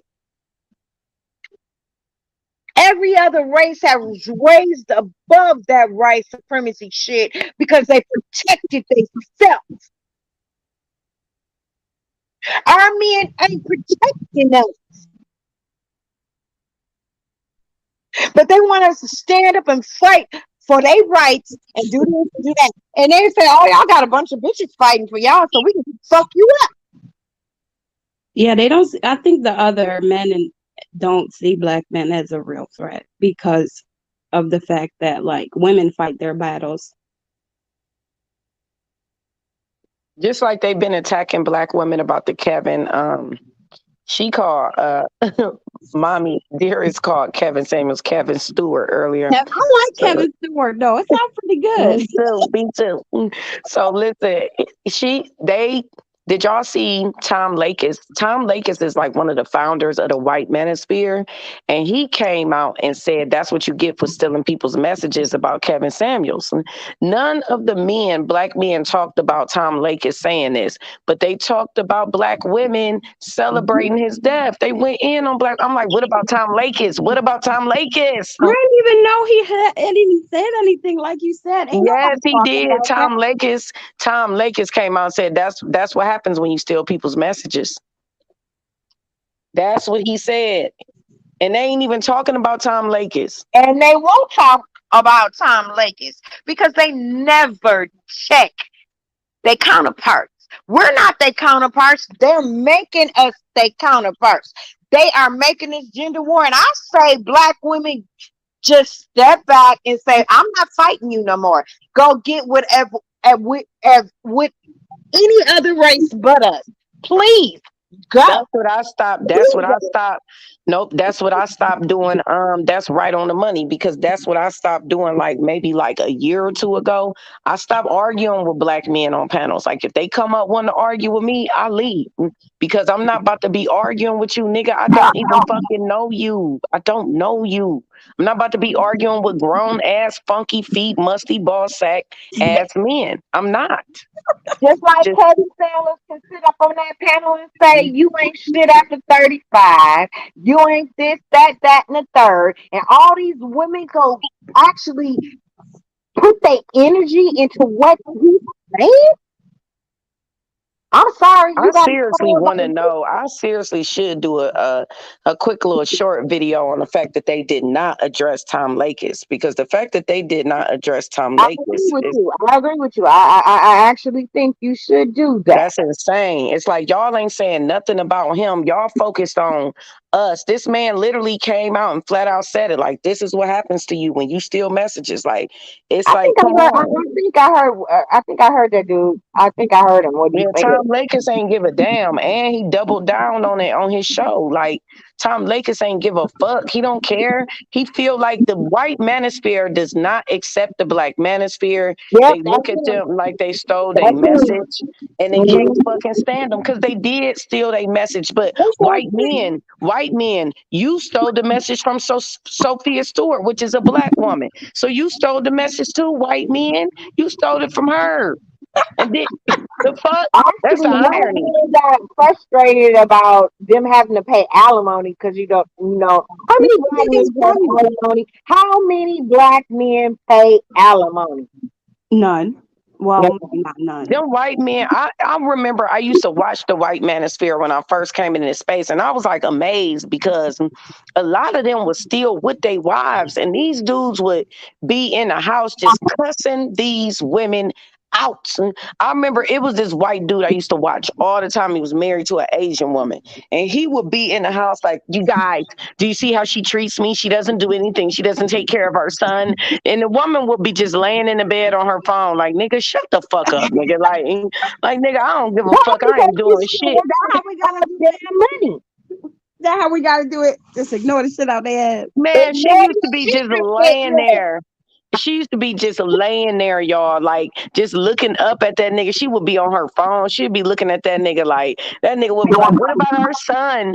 You didn't get up to give him any juice. He hasn't eaten today." And she said to that nigga, "What about you? Ooh. What about you?"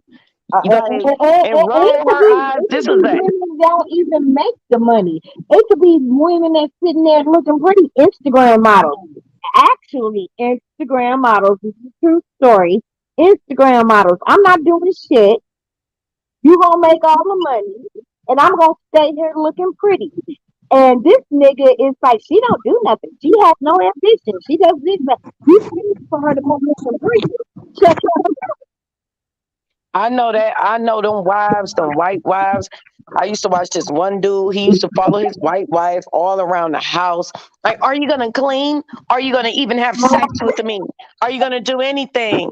That white woman used to be looking over her shoulder, like, "Bitch, I ain't doing shit, ho." Like you, but if y'all you got cameras in the house when they doing that shit, bro. yes, they was the men of the white manosphere was really like begging their wives for pussy, for food, for everything, and them For women was looking at them like, submission, they was begging their wives for submission, and we gave black men submission without anything. Say it. Say it. "Yep, it was it." I mean, all you got to do is go over there and watch the white manosphere, and you'll see why the white manosphere is over there complaining. Because I'm They telling you, got a them reason women. to complain. I be all ready. I be listening to that. I be like, They got a reason to complain. These black men, because I can't say anything, call them anything else. These black men, they had it good. They had it real good.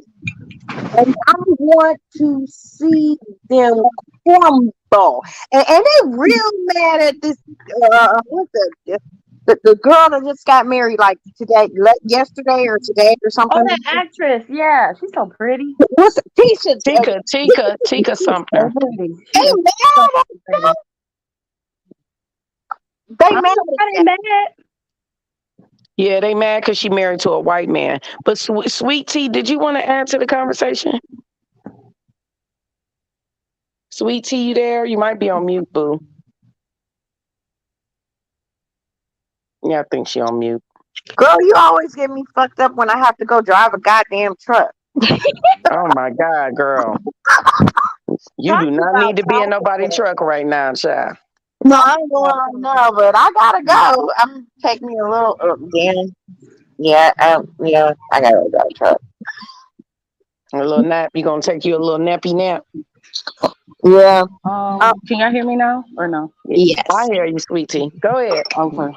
My service is spotty. I'm at the airport right now. Okay. Um, I don't know if any of y'all know, but I'm actually from Buffalo. Mm. Where the massacre occurred this weekend. Actually, Saturday was my birthday, so I was out of town celebrating my birthday. But I appreciate you for spreading the light and information on it. If people don't know, Buffalo is actually like not in New York City. Nah, it's We are upstate New about York, Yeah, we're about 8 hours from New York City, and like the it's a middle. small city. Yeah, it's a very small city, so most of the black community we are connected in some way or another. Like it's like 2 or 3 degrees of separation. So even though I don't know anybody who was murdered or anything like that, I know grandkids and nieces and aunts and uncles. So I really appreciate y'all for you know bringing that information to the larger community. But as far as what the community in Buffalo is doing, it's a very religious city. There are churches and liquor stores on every corner in that area. She's a So churches and nothing. liquor stores. Yep, nothing. They're doing nothing. There's thoughts and prayers, but nothing really impactful that's gonna shift the consciousness of the community so that things like this don't happen. Unfortunately, the Because men they with don't guns give a are fuck about that. They want they you don't. have to change your own community I and feel your like that's own proof though. thinking. That's proof that it's the women leading stuff because women Yeah, no, no, Hmm. do no. GoFundMe You don't go and after for that mass instance, killer. like, You go after that killer of your daughters, your sons, and your community. That's what you have to go after first. Because I've been looking at these white when they talk about and y'all need to do this too. And tell what you need to do.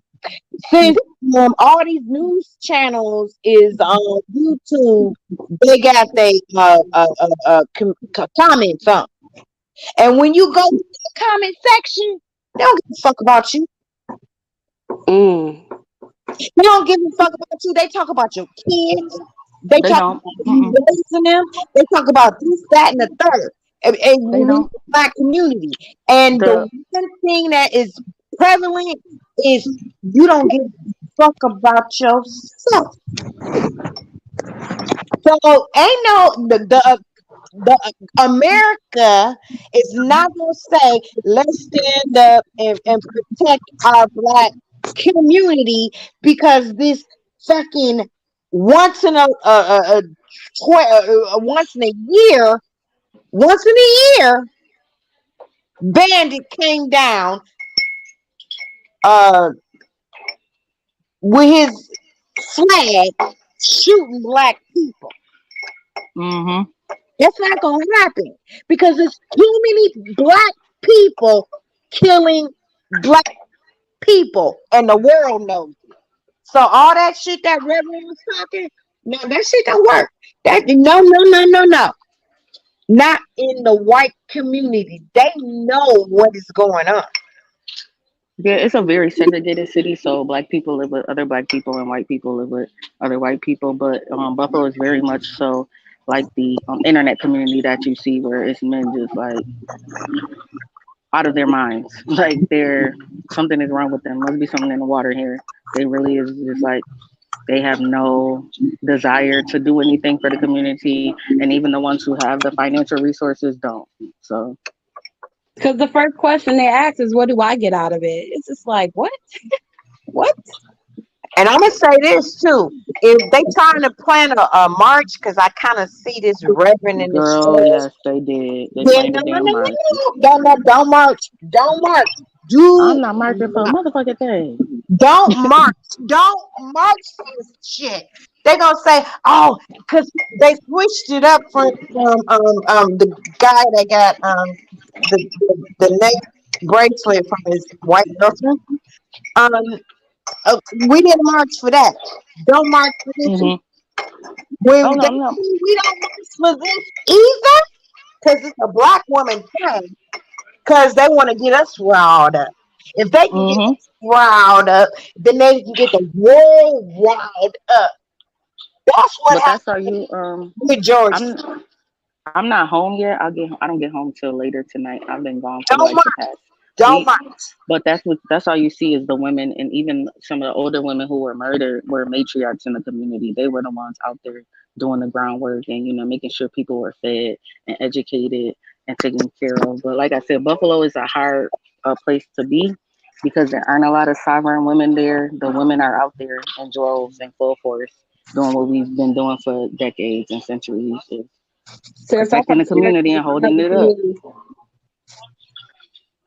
I'm from Syracuse, New York. I know what you mean. Yeah. So you Have already they know how marched you already about know how that it is. 5.5? That 5.5.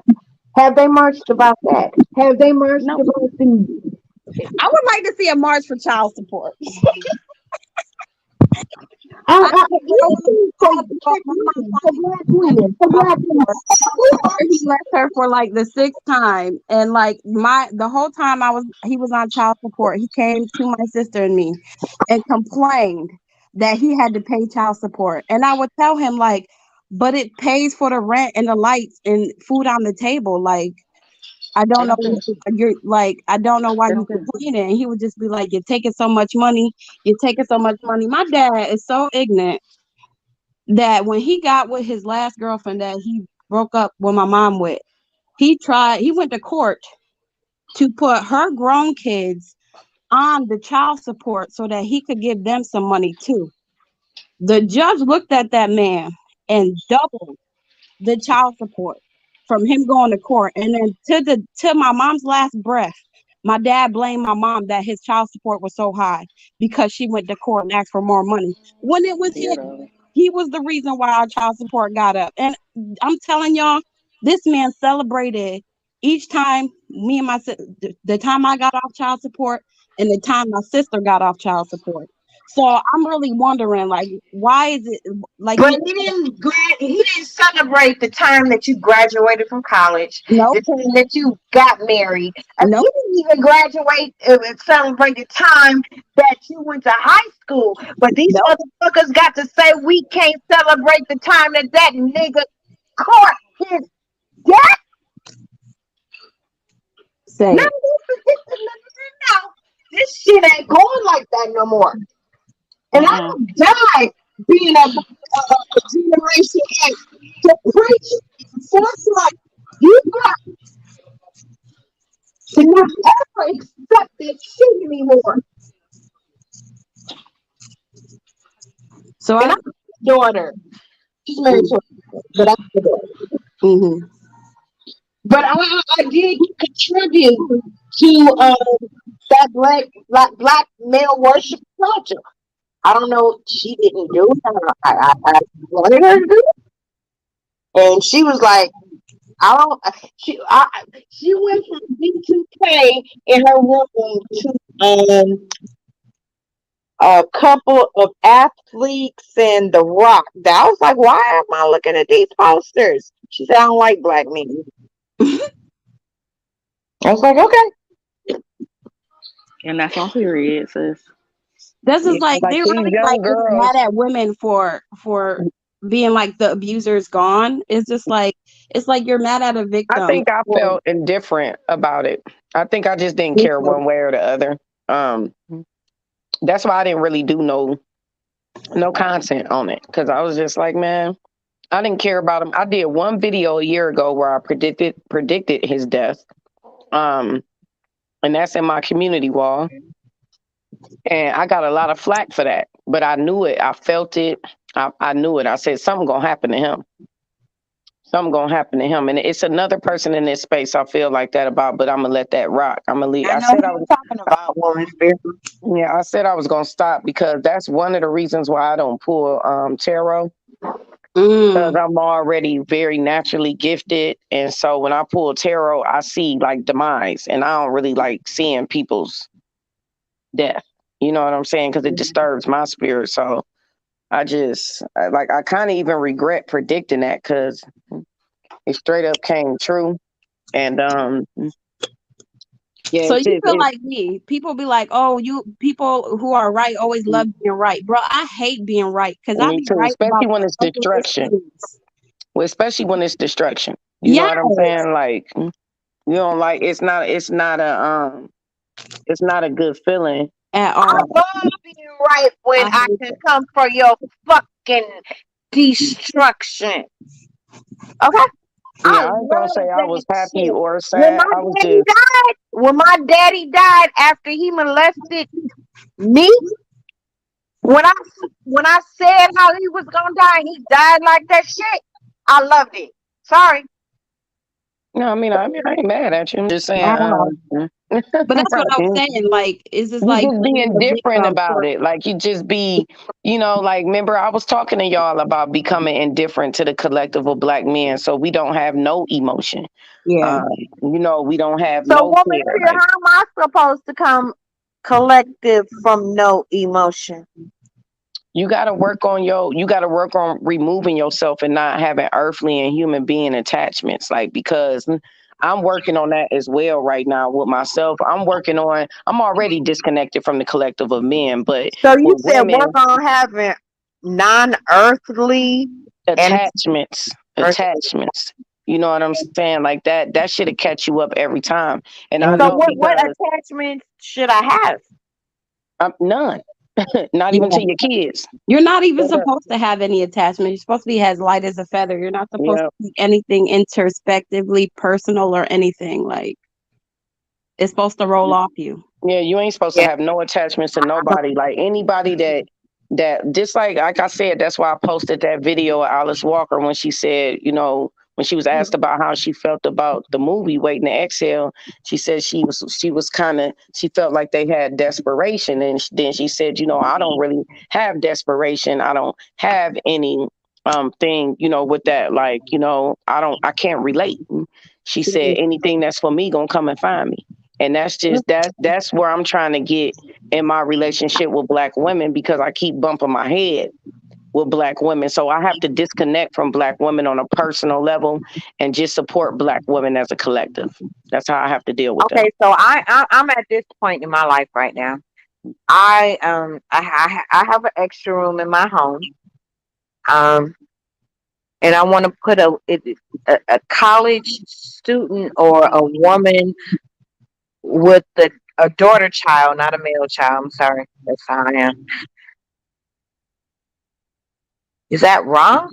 No, no. No, it's not, but you run the risk of it's not wrong. Everybody has to do what they can handle.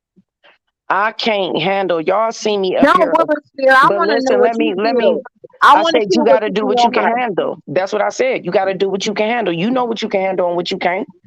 For me, black women are too heartbreaking. Um, as a collective, they are too heartbreaking for me. And personally, like my last situation with Nyla and Cynthia, it was too heartbreaking. And I got made fun of by black women for crying, for wearing my heart on my sleeve, showing my emotion. Like just the same shit that happened in the black community, man. People With making that fun of you fix for your face, feeling. that Yeah, fix your face shit. yeah, people making fun of you for feeling and shit. I show my emotion What all is it the when time, a touched by college quantum. student is trying to get above where she needs to be, and I But let reach me let out me to help finish. her. Let me finish right quick. I'm gonna just say this. That situation for me was my last situation. Now I want to support personally. Now I want to support black women as a collective on some different type of shit. Unfortunately, I'm only going to be able to deal with black women from a business standpoint as far as helping them. It can't be personal because all of that, just not giving a fuck and being disrespectful towards me after I've extended myself, my time, my energy, my resources, and you just looking at me like I'm weak and I'm stupid for doing it. I would never do it for free again. And that's just word is bond. I would never do it for free again. I understand that. I understand that. I So do. was the hand that was the dog that bites the hand, the master's hand. It's like, I'm trying to feed you, you're trying to kill me. Right, trying to take me up out of here, but what you expect a snake to do? They gonna snake. Don't bite the master hand that feeds you. Yes. But we got somebody new on the panel. Did you want to add? I can't go to bed, woman sphere. Well, just stay up. You can stay up. I'll stay I up. can't. I drive a goddamn truck. Oh, Oh, did you you want got to to get add? your 8 hour sleep part now. I'm not for everyone. Did you want to add? You might be on mute. Girl, I've been with her girl for a while now. Oh, she can't hear us. I don't think she can hear us, y'all. Oh no, I can hear y'all. Oh, did you want to go ahead? How you been? I ain't talked to you in a while. How you been? I know I've been good. I've been in the clouds watching everything that's been going on. Yeah, girl, it's been a lot, ain't it, child? But people see, I was trying to put that side of myself away, but I noticed that people, when they do you wrong, they like seeing that side of me come out, because then they get to go, see y'all. I Well, told you. you gotta always be in your matriarchal power. We can't let you, even with this chick that you just cut down. You cut her down because you can't help it, and you was in your matriarchal power because you couldn't help it, and that's why we're here. Yeah, that was definitely a Will Smith bitch slap. I had to give that motherfucker, like, cause that was like, man, You I feel had your fingertips. to. You feel your fingertips. Girl, the thing that came out of the most that I would not never forget is the jokes. The high top wig, the nigga neck Nyla, I mean, I'm just never gonna forget any of those jokes my silly ass came up with in the moment, because we was fucking crying laughing on the phone about that shit. That shit was Girl, my fucking most respectful point for you was what you did with Sister George. You took that bitch down like a goddamn lumberjack. had her around this bitch going on campaigns to explain herself and shit. like, like, this bitch was operating like a politician when I got done with that hoe. I'm like, bitch, what made You you think said I you was can't gonna? talk to y'all no more. I'm out. Yeah, I'm like, bitch, what the fuck made you think you was gonna sit in my face and say some shit like that, bitch? You know damn well I wasn't going. You fucking lost your mind. 10-year-old sucking dick and having fucking panties on walking through school. And she did have panties on walking through school, bitch. Who bought the panties? Not the 10-year-old. Seriously. Seriously. And then it's like, that's why I say I can't do the personal stuff no more, because it's like, then when I gotta do a woman like that, it's like, it feels like, I'm gonna tell you with Nyla and Sister George, it didn't feel bad. But I've argued with some other women that it did feel bad. With Nyla, I ain't feel bad at all. It definitely was the equivalency of Will Smith walking up on that stage like, bitch, I'm about to dog pimp slap your ass. Because it would have happened in real time. And I ain't going to even hide it or say that it wouldn't have. I would have beat the shit out of her. This is the thing. People made me feel bad. They like, well, you didn't give her the 20K out your own pocket. I'm like, What? nigga, I pointed her in the direction of it, told her what her fee was. You gave She her didn't pay the fee. I resources. had to pay her fee because she ran from it for almost 8 months. If I point you in the direction of somebody that can Angela, don't get Your, you to, nobody it's your understand about that reputation on the line. 20K It's unless your they come from reputation. the East Coast. Okay? Unless they come from the East. I'm a Detroit bitch. And you probably talking to some Philly, some mm, DC, some that bitches. But that bitch came from somewhere else. Okay? They don't understand the fact that you will fuck a bitch up about your money Say it. in the East Coast hemisphere. We can go from Tupac to whatever that nigga was in the West Coast. Who was that nigga in the West Coast? Yeah, that Tupac the Tupac East Coast. You talk Biggie from New Yeah, York, Tupac from the West Coast. that shit is real. and That then shit is Sister real. George sat And over there like, they told this us, is my thing though, y'all. This is my thing. They, even with Sister George, she pulled the same thing Nyla did. Like Nyla, like, she threatened me and she's a dangerous woman. And that's what Irene said over there. Meanwhile, Irene all in my fucking text messages begging for money and shit. Then on top of right, that, so now Tupac Sister East George Coast. played that card. She played the same card. She said she will smack me. Yes, I will smack a bitch talking about 10-year-old little girl sucking dick, bitch. Yes, I will. What are you? My thing is, if you don't smack over 20K and if you don't smack over people talking about 10-year-old sucking dick, what will you smack for? A nigga? Well, apparently they be smacking over community peen because I see plenty of Ain't nothing videos but over against here. the party. That was the weird part But to me. I'm like, the y'all acting like, party. Seriously. acting like these ain't valuable reasons to get smacked. These is Yeah, valuable reasons to ain't get nothing but Very against the valuable. party. Ain't But they nothing but think that against the party. fighting for a man is justified. Like Right. That's the one you should be cackling over and turning around to the street, like, and just leaving in the street, like, nah, I'm not fighting over you. Right. Please. But they Goddamn, in my Sister them George women. is talking shit to you though, for real. Woman Sphere, who is she? My Why is she sister, talking shit to my you? sister has beat plenty of women's Oh, ass that was Sister George, who is Sister George talking shit? She said she didn't give a fuck about you going to jail for shooting a nigga. Excuse me, I actually do give a fuck about you. Shoot, nigga. Shoot. no, she said she ain't never liked me. That was her word. She said, I ain't never liked you, bitch. I was waiting on you, bitch. She just one of them male identified woman that can't stand a fully liberated ass bitch that don't give a fuck about these motherfucking niggas like that thirsty nigga neck bitch do. Bitch, your nigga is online, got you on the front lines. That nigga is the cute one in the relationship, bitch. He all in motherfucking bomb cherries, Not the DMs cute and shit. one. You got bigger fish to fry. While you worried about me, you need to be worried about that motherfucking light-skinned Creole woman with them crystal blue Frank Sinatra eyes with your nigga wanting to stare all in them, bitch. That's what you So need to be slow worried down. Don't about, Don't write not get that, my don't don't get ass. write that she fast on has that the read. You freckles. can't write that fast on that read. Slow down. I'm just Yeah, saying, y'all Bomb don't sitting know over there me with the y'all know baby blue I gotta go to eyes and shit.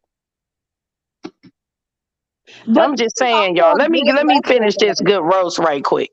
Bomb Okay. is sitting over there with the baby blue Frank Sinatra eyes. Like, bitch, I will put Frank Sinatra baby blue eyes on repeat, ho, so you can feel stupid as fuck. That nigga wanted him a red bone. That nigga don't want your ass. He wanted Bomb Cherry. He was in her DMs the other day, bitch.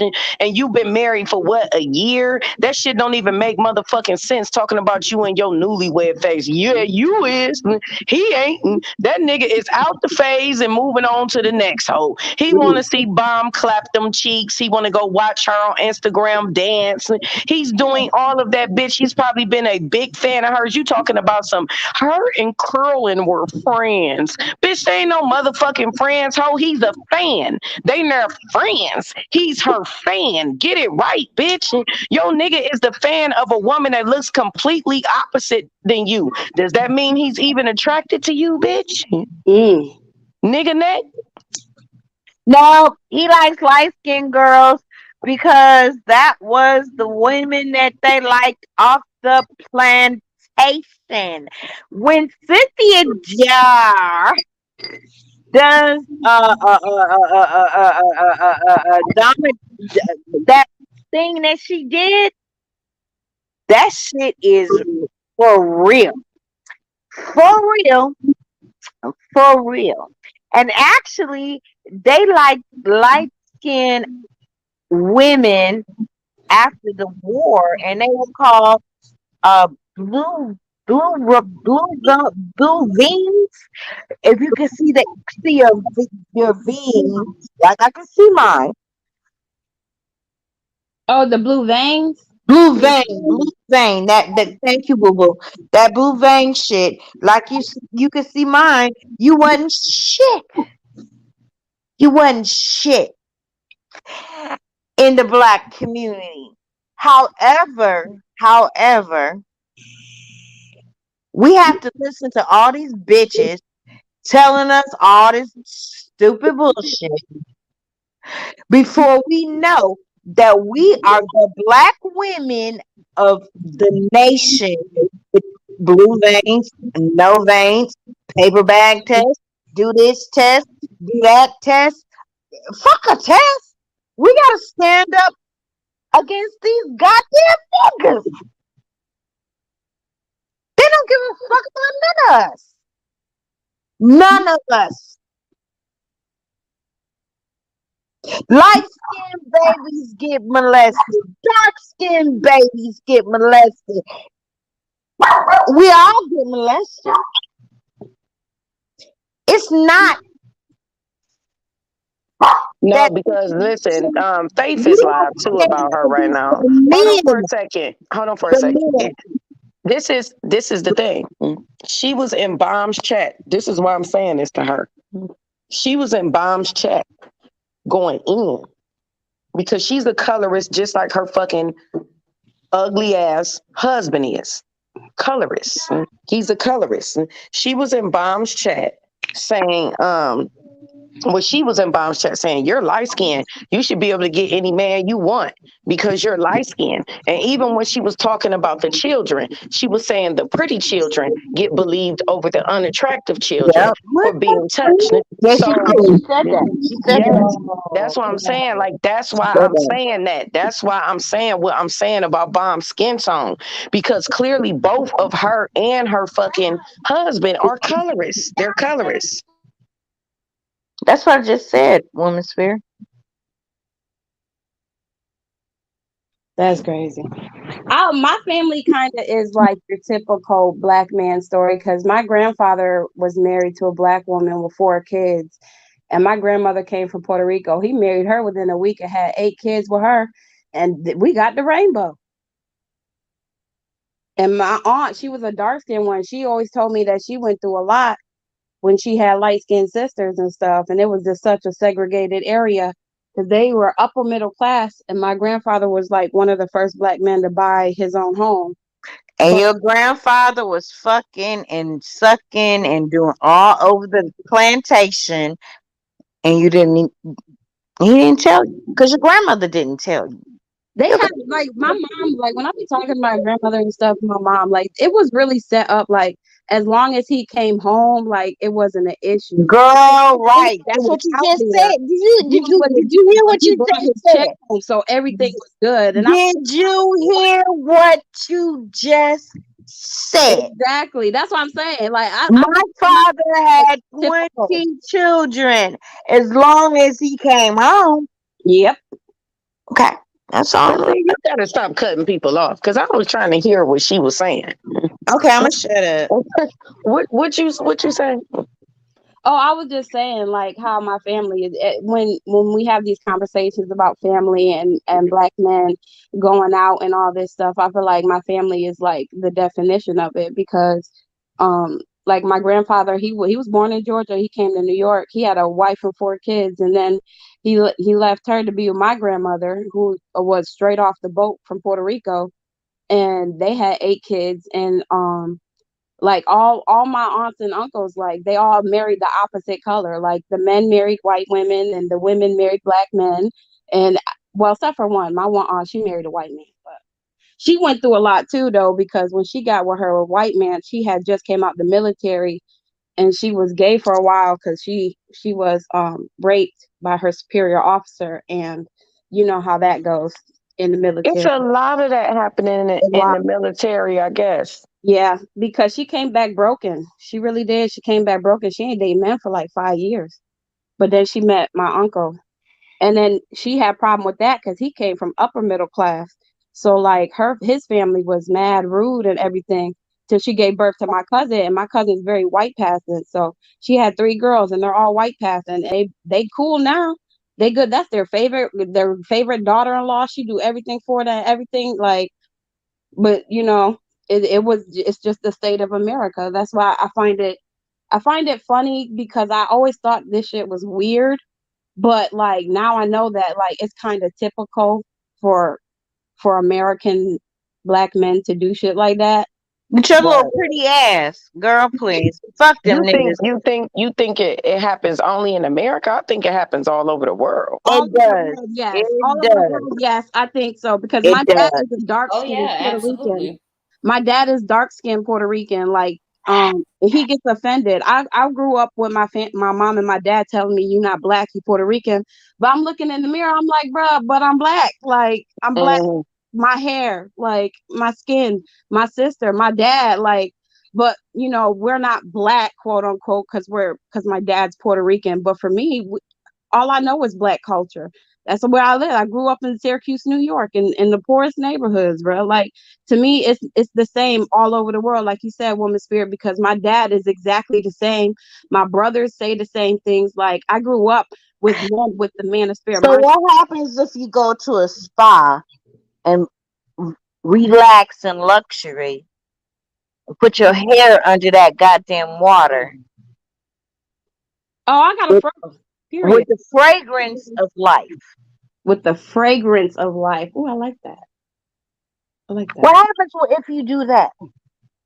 I would be called selfish because I would be taking care of myself. Girl, okay, is that a bad thing? Is that a bad thing? I, I don't give a fuck about your brother, your daddy, your mama, your sister, your cousin. What happens to you? No, don't do that. Don't No, disrespect her like that. I Don't would never disrespect her. I'm do not that. trying to It's disrespect No, you you. no. What? Wait. Don't get up here and tell somebody you don't give a fuck about their family. I'm not Don't do trying to that. do that. I No, didn't say you just that. did it. I said, what happens to you if you dip your hair underwater? It And you, don't even matter. That's not even a legitimate question and it don't even got nothing to do with the conversation. But don't disrespect her family like that. Like I'm not creating that environment, man. I'll be trying to keep it respectful over here. Like and you being mad, disrespectful, straight up. Like don't disrespect her family. Don't say fuck her grandfather, fuck her I father, and all that didn't stuff. say Like, that. no. You did say that. Okay, my bad. All right. Go ahead, baby girl. so I was just saying I grew up with a man who has like manosphere mindset. So I'm actually about to be divorced now, but I've never dated a Pookie or a Ray Ray, if you get what I mean. Have you dated outside of your race? Yes, I've only had two men. My first man was a black man, but he didn't want to commit, so I moved on. And then my husband, he's half white, half Mexican, but he's very white passing. Oh, okay. Gotcha. Gotcha. Well, you're very Raven Simone passing. Uh, I used to do Cheetah Girls. Me and my sister and my two cousins, we used to perform Cheetah Girls and everything for our family. You know, like mm. my family used to get up together every Friday, you know, family parties and stuff. And we would perform for the adults and the boys would rap.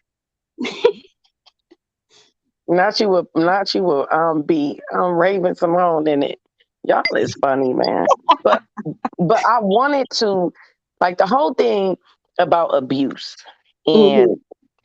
and I just the thing with why men deny it because I noticed that whenever you speak on abuse, men jump in and they try and redirect you back to what women do. My dad talks in the third person because my dad was a crackhead for a long time. And like Mhm.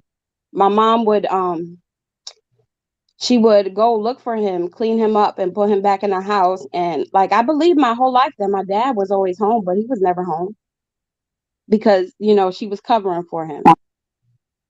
But yes, anytime I try to have a conversation about that period in my life about with him, it's he's automatically third person, automatically tries to generalize addiction and addicts and what addicts do. And I'm just like, no, I'm trying to have a conversation about you, what you did to me when I was younger.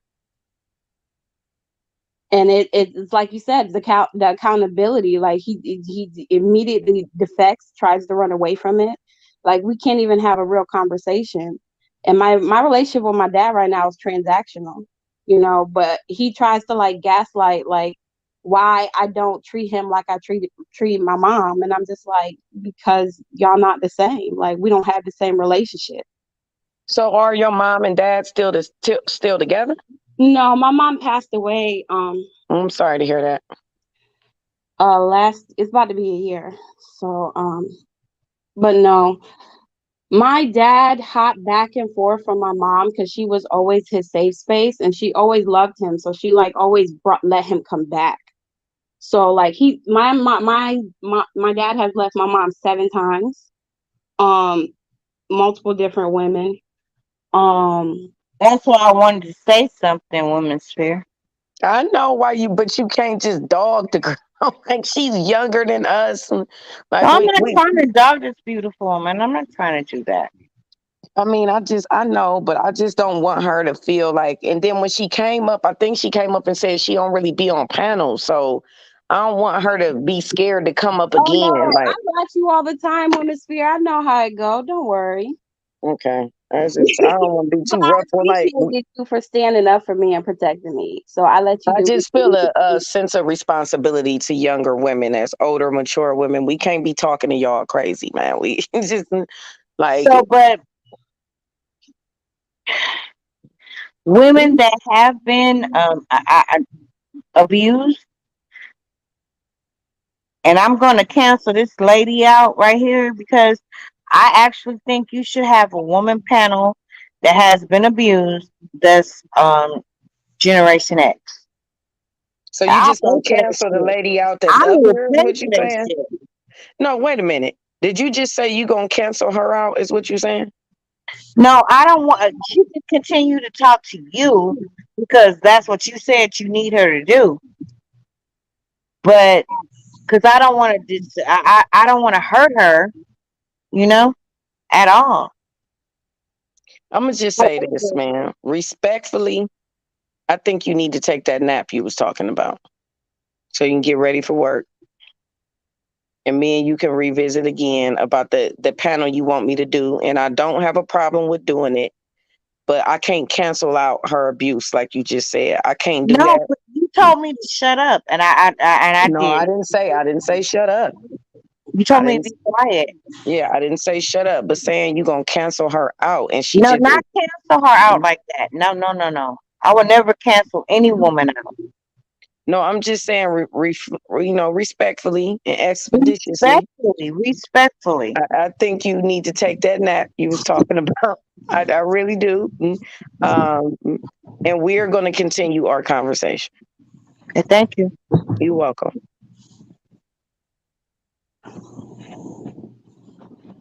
So the abuse for women really does come multiple ways because I feel like my mom was emotionally and mentally abused more with my dad with the love bombing and all of that he used to do for her. I think that's what kept her holding on, I guess. But she always told me like she always had her dad, so she wanted us to have our dad. And my brothers don't have, like, my brothers and me is four of us. She had two boys, two girls. My brothers have a different dad, but I guess she wanted to hold on to the family unit. Hmm. So I always wondered that because I talked to my sister a lot because she was in a very abusive relationship for 9 years. And that's why I say it's all men too, because her man was a white man, but he grew up in the hood. So like he was a wigger, you know what I mean? Hmm. Like straight up. So I always wondered like what is it that keeps them there? And watching my sister and watching my mom, it's like it's a responsibility thing, it seems, Hmm. that women have, that it's But do like, you think, I'm going to say this though, do you think that, I'm telling you, it's because what it sound like is that your mom really, really, really loved your dad. really, she really, really did. She And really did. sometimes when you meet that man that you really, really love like that, it's like a mind blower because you can't move on. Yeah, Like you can't. Like when you, because I'm starting to believe, y'all, that there is only one true love in your life. I think that other, like, because when you meet that person, you willing to tolerate, because really that's what I'm telling you, love is a lot like tolerating. yes, Because when you meet them and they got, I agree. issues and stuff and you willing to deal with it, you just like, oh, that's just him. yeah. But she There's always used to say that. yep, yep. That's that one person in life that you meet like that. And man, that shit is hard to move on from. I'm telling you. I'm telling you. It When I is. told her that I was separating from my husband, like she was just like, "Why? Like he provide for you, he don't abuse you, he take care of you, like he not cheating on you. What's the issue?" And I'm just like, "It's him right now. He in the phase where he can't be in a relationship because he's in a headspace with himself that he need to take care of, and I can't do nothing. It's a him thing, but I refuse to stay here in a relationship waiting when I could be doing me, you know? So she always didn't understand why I was separating from my husband and stuff because she was just like, yo, like he's a catch. And I'm just like, yeah, but he needed to focus on himself right now because he can't focus on me when he not even doing for himself. I think it is, y'all. I'm telling you, like, I think it's that one true love. I think you're gonna find people that you love, But when you find people that you just like, it's unconditional, that's when you get stuck. That's a stuck. That's a feeling of being stuck because you always seem to forgive that person, like no matter what they say and no matter what they do, you always seem to see the essence of who they are and not what the world has turned them into or not what Yes. they've been through or not the personal problems that have changed them and made them be mean or made them do certain things. You always see the essence. So when you see the essence of somebody and you fall in love with the essence, it's unconditional. And that unconditional stuff will leave you stuck. You might move on to somebody else, but you're going to be just like Jada Pinkett over there with Will Smith thinking about the essence of Tupac. See, it makes so much sense when you put it Hmm. that way, though, because I could never really understand like why she really like loved him so much. She took care of him and his down days. She was backing him at every point in turn. And when I realized how much my mom loved me, it made me feel, I mean, love my dad. It made me feel like she loved me 10 times more when she left him.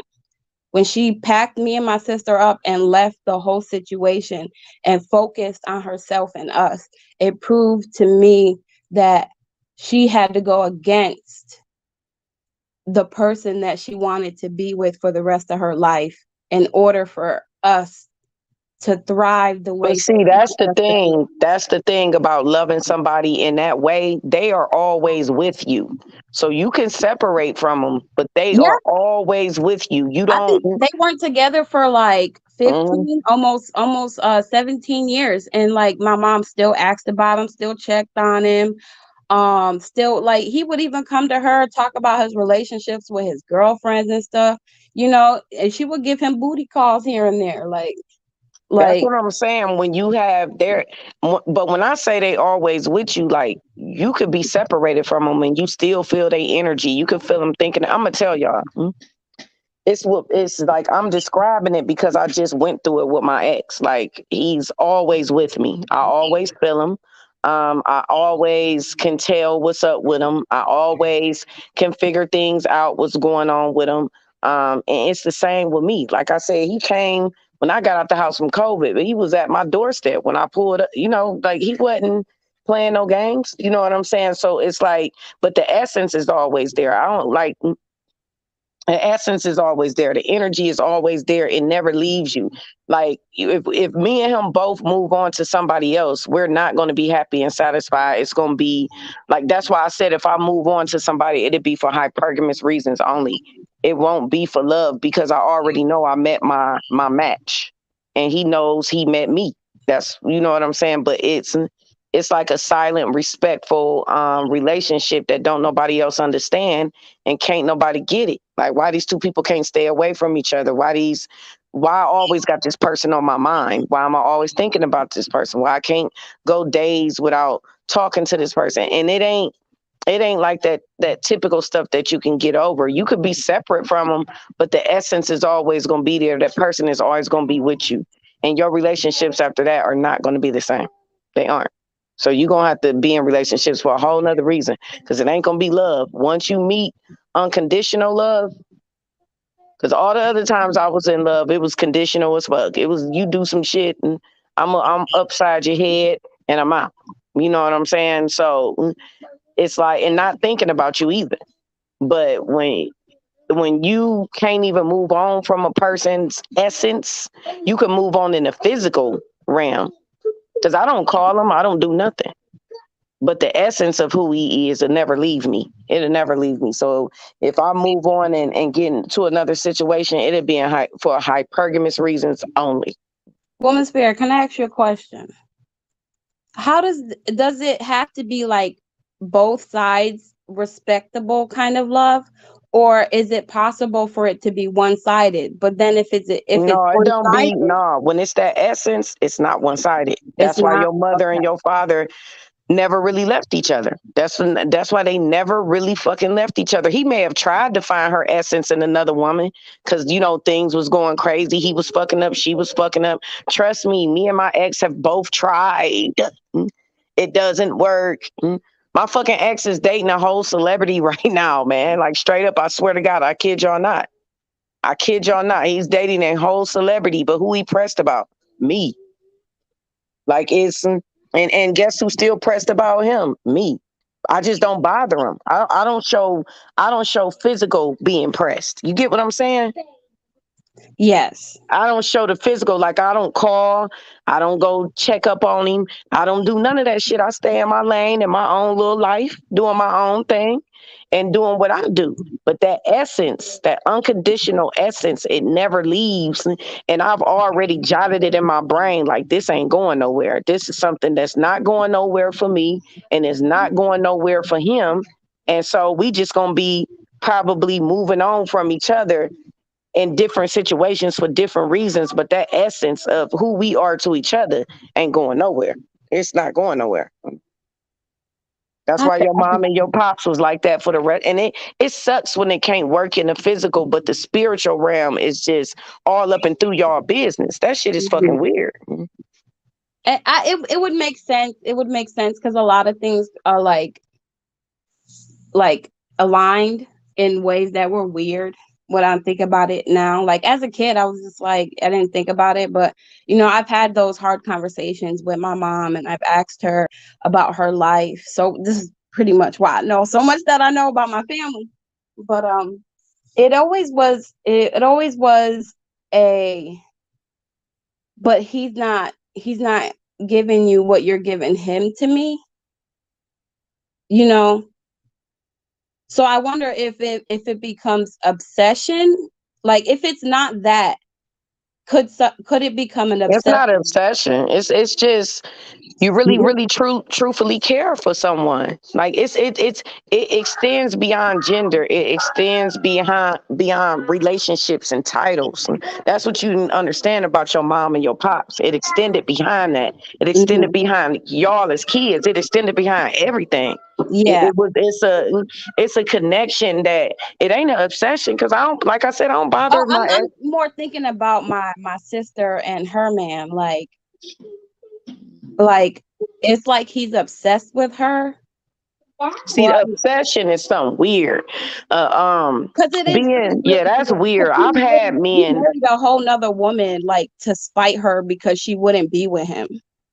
It could be control, it could be obsession, or it could be essence. It could just be a spiritual connection, like a divinely connected My union. sister always talks about him being her spiritual mold, or like she He calls it a might twin be. He flame. might be. A He might twin be. flame. You know what that is, right? A twin Yeah, I know what a twin flame is. He might be. He might very well be. Like he's. You know what I'm saying? Like he very well may be that person. He probably tried to marry to move on, like Angie said in the comments. She said, "You're preaching, Angela. We both moved on and married, but that essence." That's what I'm saying. She's moved on, but there's still an essence with another man. Once you capture a man's essence and you know how to treat it, which means you know how to treat it, you know how to care for it, you know how to nurture it, you know how to do everything with it. You know what I'm saying? Like it can be reasons why y'all separate physically, but that essence will never leave. I know women that's in their 50s that got that one man that they're never going to stop thinking about. And some women will decide to just not ever marry again. They just be like, I'm just not even going to do it. Like, I'm not, for what? That's kind of like a reason why I'm getting a divorce. Oh, how she dropped down? But yeah, that essence is something else. Like once you capture the essence of a man and you know exactly what's needed That for because I him to feel a feel responsibility towards him, that was towards that. strange.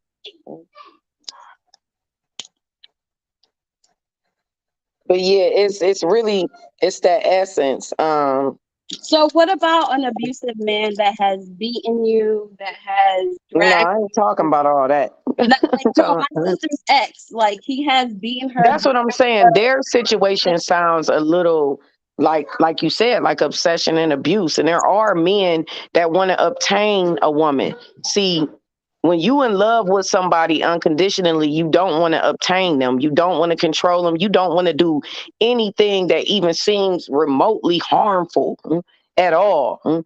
Like you just don't. That's not what you want to do. Like you allow them to live and operate in their truest, rawest form, and you fall back. You gotta re-say that because I didn't hear anything. Yeah, because you keep dropping down. I don't even know what's happening. But I said when you truly love somebody, Mm-hmm. there's no need to want you don't even want to control them. You don't even want to bother them. You don't want to be interrupted anything they doing in life. You don't want to do that. Like even if you still in love, when you love unconditionally, and like I said, it's the essence, you will move away. Like I said, I would not disrupt the life that my ex is living for nothing. I would not wish any harm on him. I would not try to interrupt in any relationship he's having. I'm not doing nothing. I'm not doing nothing to fucking harm him. I'm minding my business, and that's just it. That's it. I'm minding my business. Like when you truthfully love somebody and the shit just ain't it just didn't work for whatever physical reasons, but it's an unconditional love, so that bond is always there. You still want to see them at their highest height in any situation they're dealing with in life. And he's the only man I've ever felt like that about. So that's why I don't bother him. I could think about him from the time I wake up to the time I go to bed, and I will not bother him because I don't know what he's doing. I don't know who he's with as far as like at the moment of me calling. So I don't call. I let him call me, and he pops up on me, and he don't stay away from me for long. It's been going that way for like a year and a half now. I just don't bother the man because I got too much respect for him, and I got too much respect for how he's living his life. Like I said, the energy is always there. It's always going to be there. I always feel him around me all the time. I feel his energy all the time. So it's like I'm not about to be. He's the only man I ever felt like that about. I respect him too much to be forceful and be trying to ruin situations that he may be trying to build elsewhere. Got you. That's just how I look at it. Like it's very. So how do we turn that into like an abusive situation? Like, because I think the abusive situation is like when you feel like you can push yourself on somebody and you feel like you can obtain somebody. That's abuse. Cause you don't own nobody. Even when you marry, you don't own nobody. You don't own nobody. Motherfuckers got to want to be by your side because that's just where they want to be.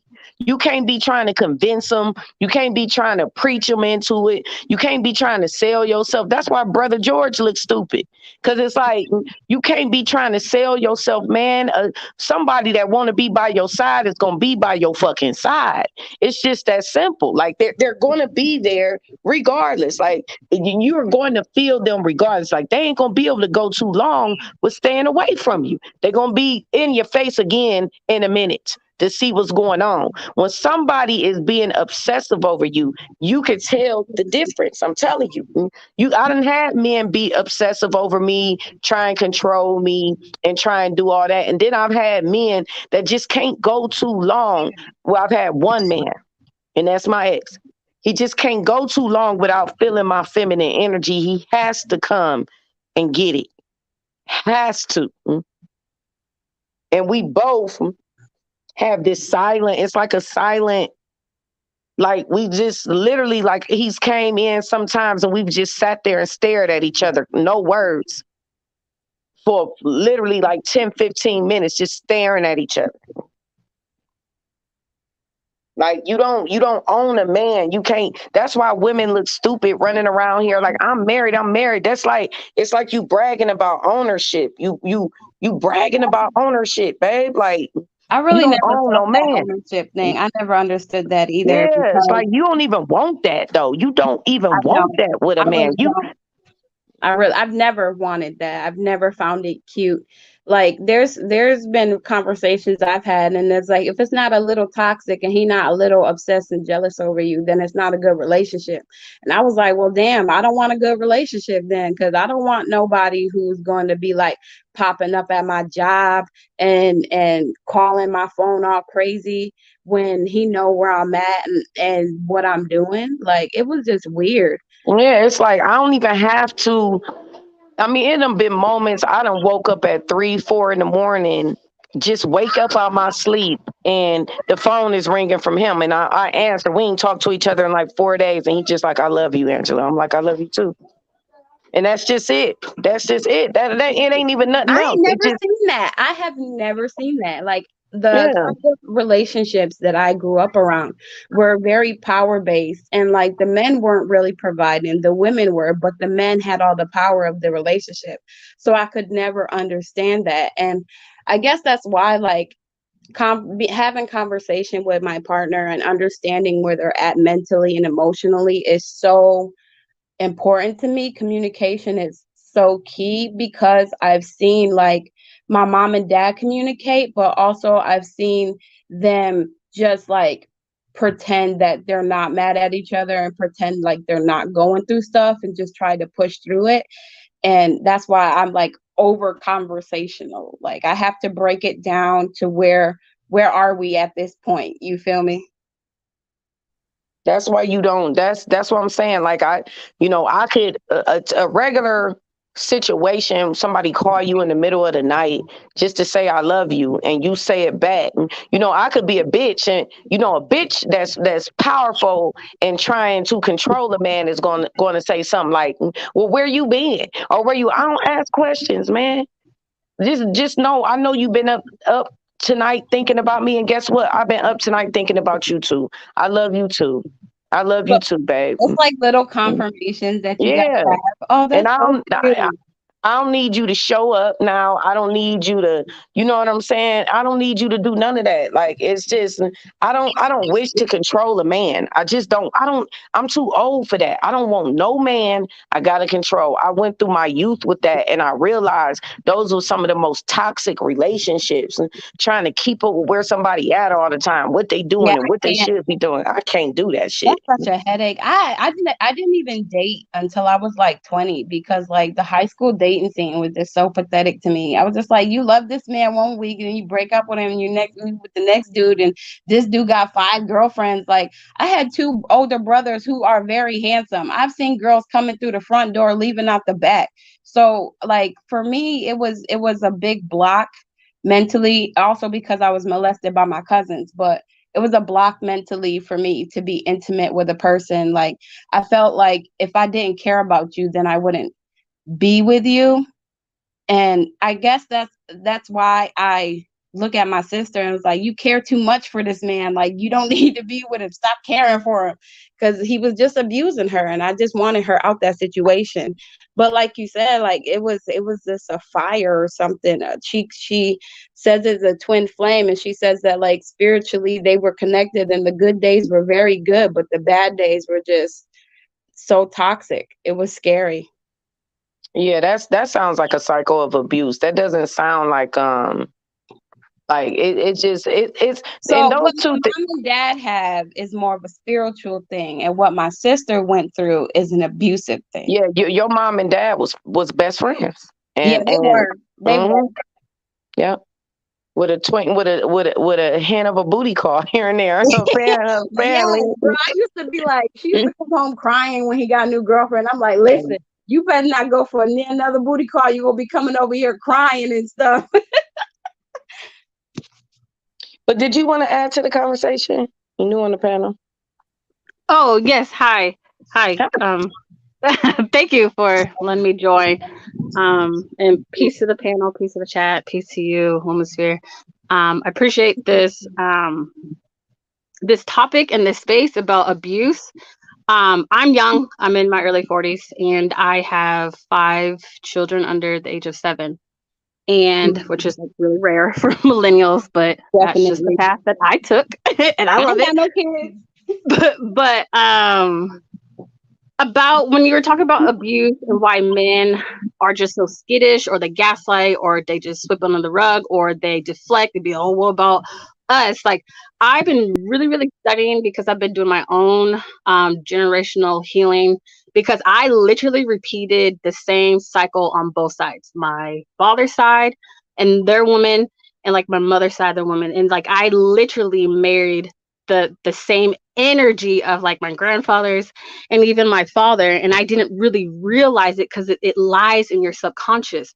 And so like what came up when I was listening to you and the panel today and this topic is I'm from North California, Sacramento to be exact. And so like Tupac is really heavy where I grew up, and he still is to this day. But like that lyric is like, we got our game for our mama. And so like that just like it, like seeing my mom and the abuse that she took from my father, and as well as hearing stories of my grandmothers, or even like the type of, even my uncles were kind of abusive to, not kind of, they were abusive to my grandmother on my mom's side. I didn't know my dad's side until a couple of years.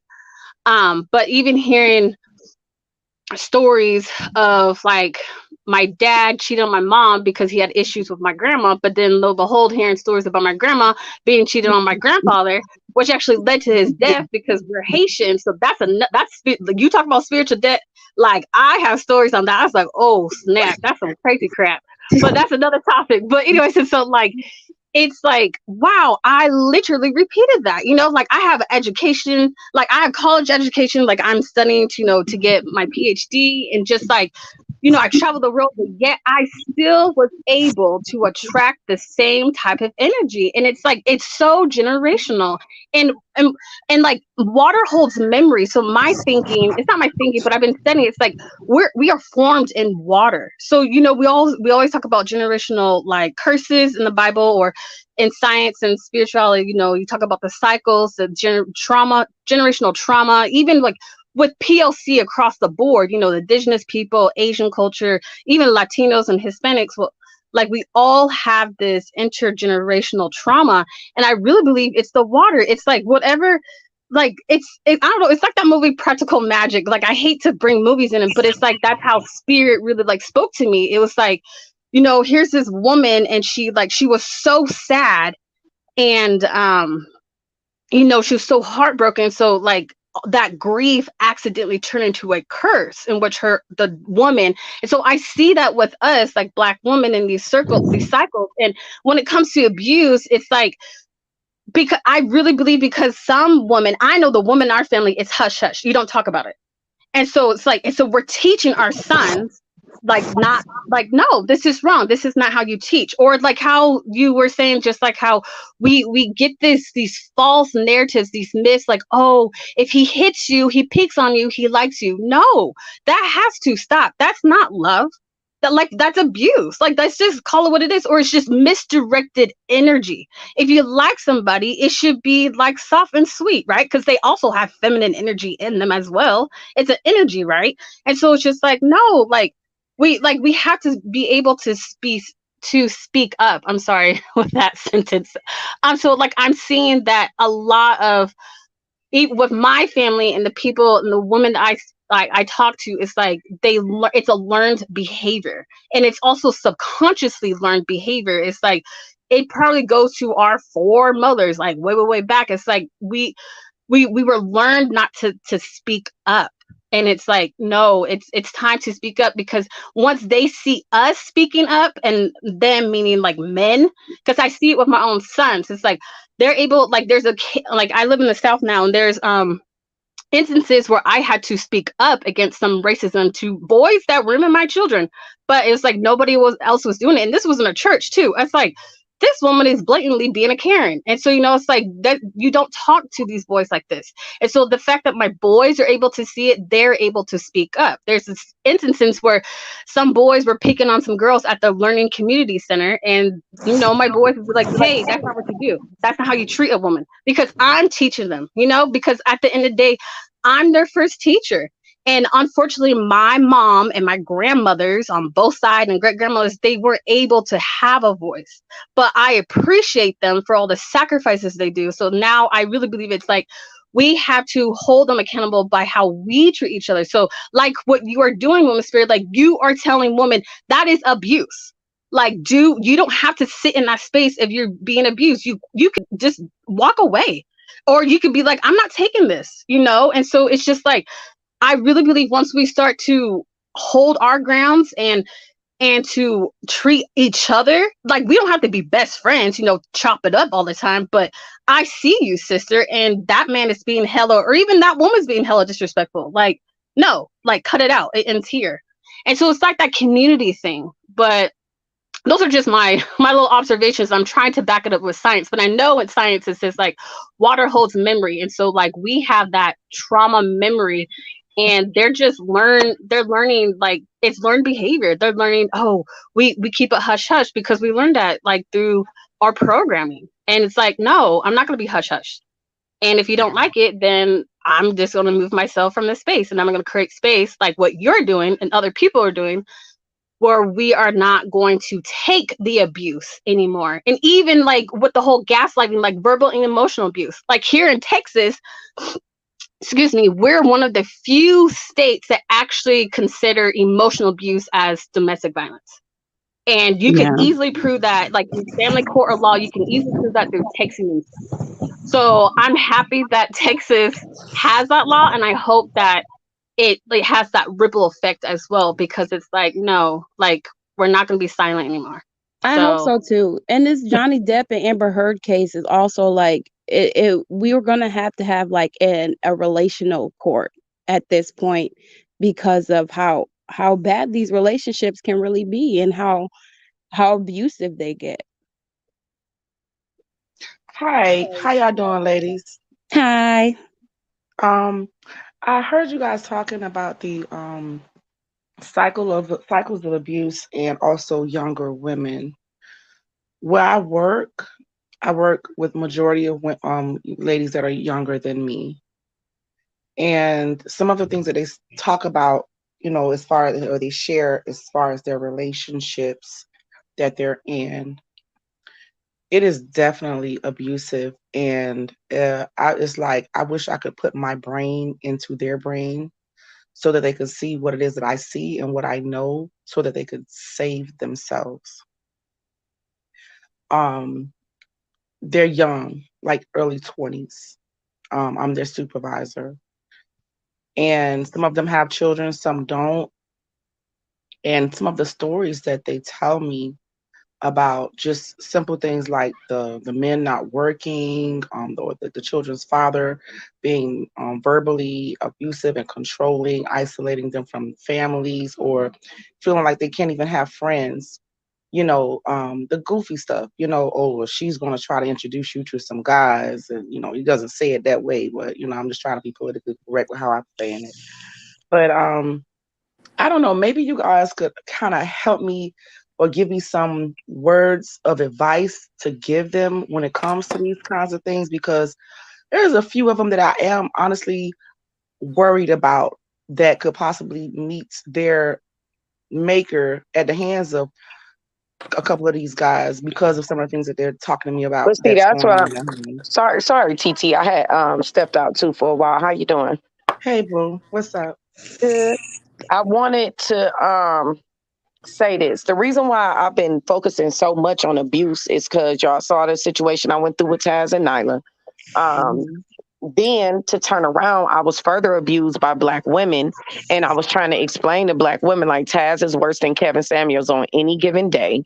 And then I bumped into a lady who said 10-year-old girls were sucking dick in the back of the bus. Then led to that, I checked her. So I'm like, we need to start talking about abuse and how to identify it, because clearly Black women as a whole, we got a problem with how to identify abuse, because there's no way we should have been over there sitting with Taz talking to him about anything. Taz is very blatantly disrespectful. And on top of that, it's not just disrespect, it's abuse. And the man has 11 domestic violence charges. So it's no way we should have ever been over there. But then we got a problem with a man that's telling us we average at best. But we don't have a problem with a man telling us we ran through, we're cunts, we're hoes, we don't deserve protection, and all the stuff that he says. We got a problem with that. I mean, we have no issue at all with that. None whatsoever. Not a word. We're just sitting over there with our legs and ankles clacked and claps like we good old church ladies listening to this man go off on women in chats. We got black men telling us. Black men were telling us, like, what is y'all doing over there with that nigga Taz? Like, that nigga crazy. Like, what y'all doing over there? We like, he cool. No, he wasn't cool.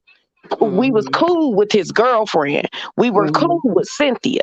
And see, this Mm-hmm. is why I said we got to get to a point where we stop supporting certain type of men. Like it's men in the manosphere telling us what we don't want to hear. I agree with that. They over there talking about our dress size. They over there talking about how we had our kids. They over there talking about was you married or was you not?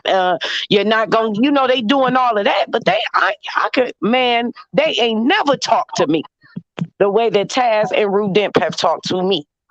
Mm-hmm. Never, never. Mm. What I want to say about the women, and it goes to because you did a live, I think it was yesterday or the day before, and I Mm-hmm, came in towards the end, but you were talking about the fact that you're going to get it from the men and the women. mm-hmm, And I've definitely been in that position. I've been ostracized. I'm definitely a mm-hmm. loner most of the time because of that. And I identify the women that I choose to associate with just based upon the way that they carry themselves and how they carry themselves when we're around men. Um and because let me tell you something. Those there's particular women, the ones that made fun of you and when you were crying, and the ones that said something about sucking dick in the back of the bus and all that other just oh my god, they're going to go from one dick to another. And for some reason there's this like internal thing that's just been embedded in a lot of women to where they feel like their validation, they have to be attached to a man in some kind of way, shape, or form, whether it's through YouTube, whether it's the man in their house, whether it's their whoever. That's what I'm They saying. feel Like like they have people to be ask me, attached. They have to be attached to a people man. ask me all the time, you talk about him so highly, why aren't y'all together? Well, a decision was made that affected him highly. He did not like it, and that's how we separated. So it was like, you can't be like forceful to people you actually love. You can't be trying to control people you actually love. You have got to be respectful. You can't Yes. be, that's because that is not respect. And Right, women don't understand that. Trying to lock right, men in, trying to right, do all Yes. the right things so he can marry you. You being fake right, as fuck for one. right, Mm-hmm.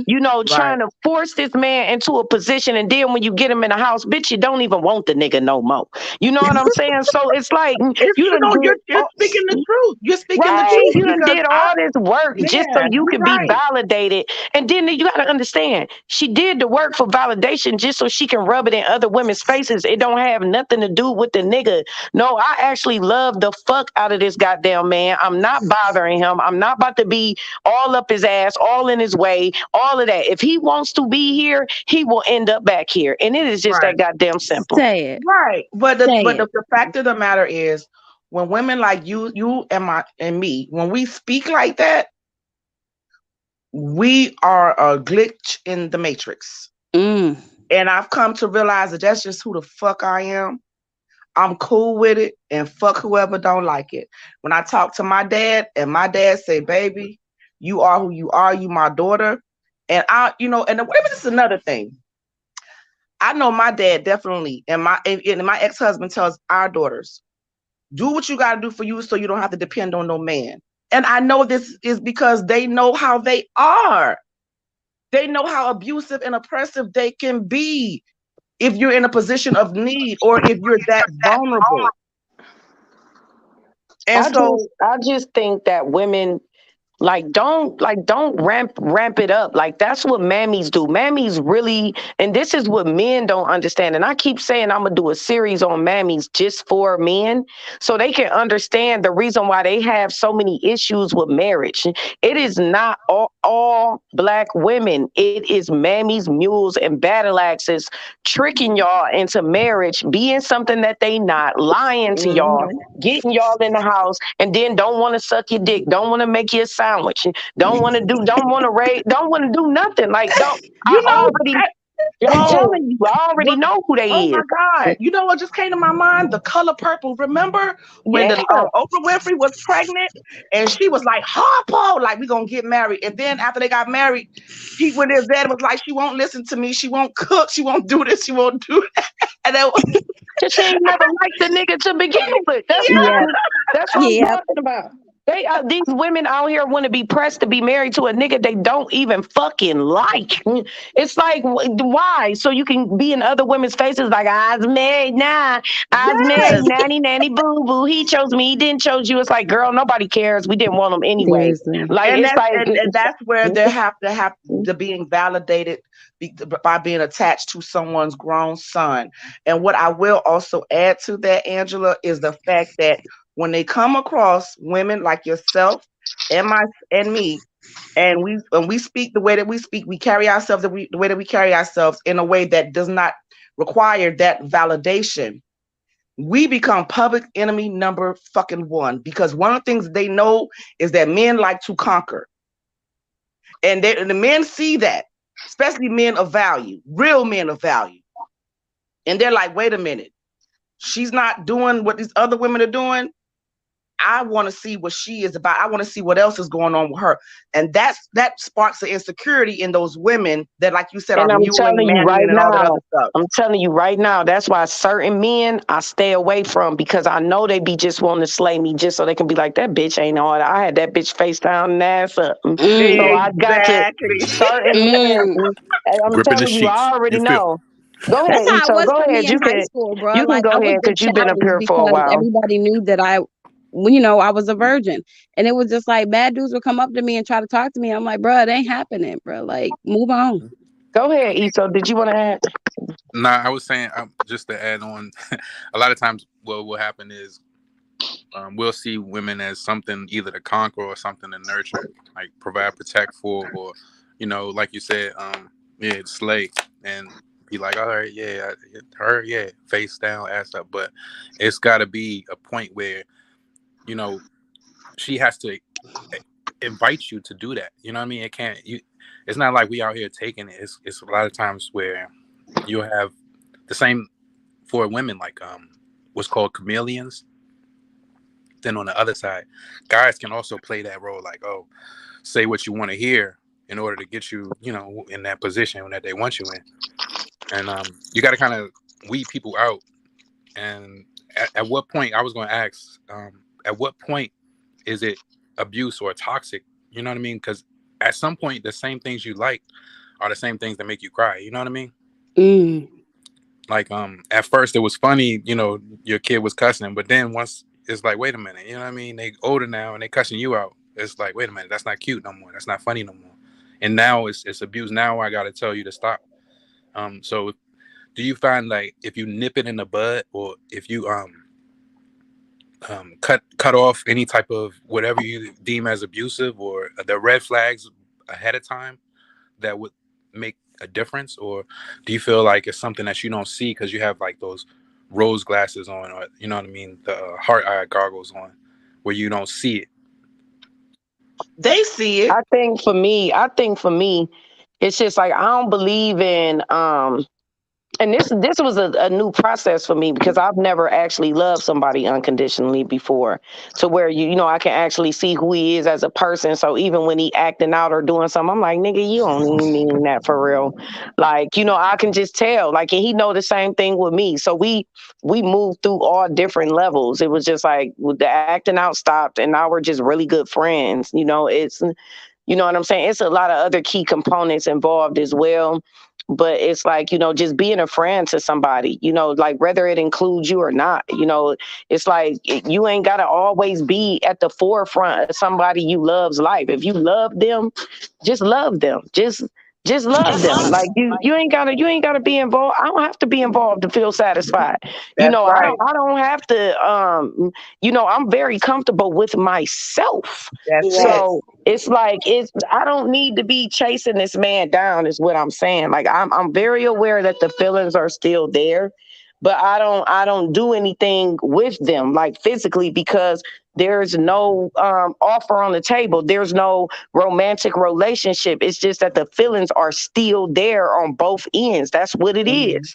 Okay. So Mhm. as a grown adult mature woman, I deal with my feelings by myself. I don't force them on a man that Right. I'm not in a committed relationship with. I'm just not doing that. I'm just not. But that makes sense because one of the things that we know about men is if they want you, they're gonna present it. I'm not saying that guy doesn't want you, but whatever the circumstances were, you guys decided, okay, we're gonna do this particular thing and just do the friend thing or whatever have you. But when the circumstances are, hey, there you guys are playing the position and the roles or whatever, yeah, they know. They know. And the thing is they'll play on it or whatever if you let them. I want to say one thing about the red flags when he said that. A lot of women do see the red flags. In their mind, they're going to be patient enough and love this man enough and support him enough to where he's going to see them the way that they need him to see them for that full validation that they require from a man. And a lot of times it does not happen. They end up Don't. becoming, oh my God, it gets Bitter and bad. crazy. And then on top of that, it's like, because I get it from my friends all the time. If we go out to dinner or something and they come and me and him sitting there together, they be looking like, why is you even still dealing with him? Like, y'all not together. I'm like, this is my homie. What you mean? Like, it ain't no pressure. Like, what the fuck? We two lit ass, dope ass individuals sitting here chilling, having a goddamn burger and not even thinking Exactly. about none of that extra attachment shit that y'all think about. And it's so freeing. Once you have a situation like that, you realize how freeing it is to not even be on the nigga like that. Like every time I fell in love previous to him, well, what I thought was love, I tried to control the nigga. You know what I'm saying? Like Uh-huh. trying to like, no, you gonna do this or you gonna do that. And if that nigga wasn't sniffing up my ass all day long, I had a motherfucking problem. Mm-hmm. Like, I do Mm-hmm. not find that attractive, and man. I it's do not. like I realize that shit is a fucking headache. You don't want nobody Yes. sniffing up your ass like that. Like you just don't. Like I'm at a different stage in my life. I'm very mature. I don't want to control nobody, man. Right. Exactly. Exactly. Because a lot of relationships or marriages that could have been great, they ended in turmoil and they were not amicable after the fact because of that.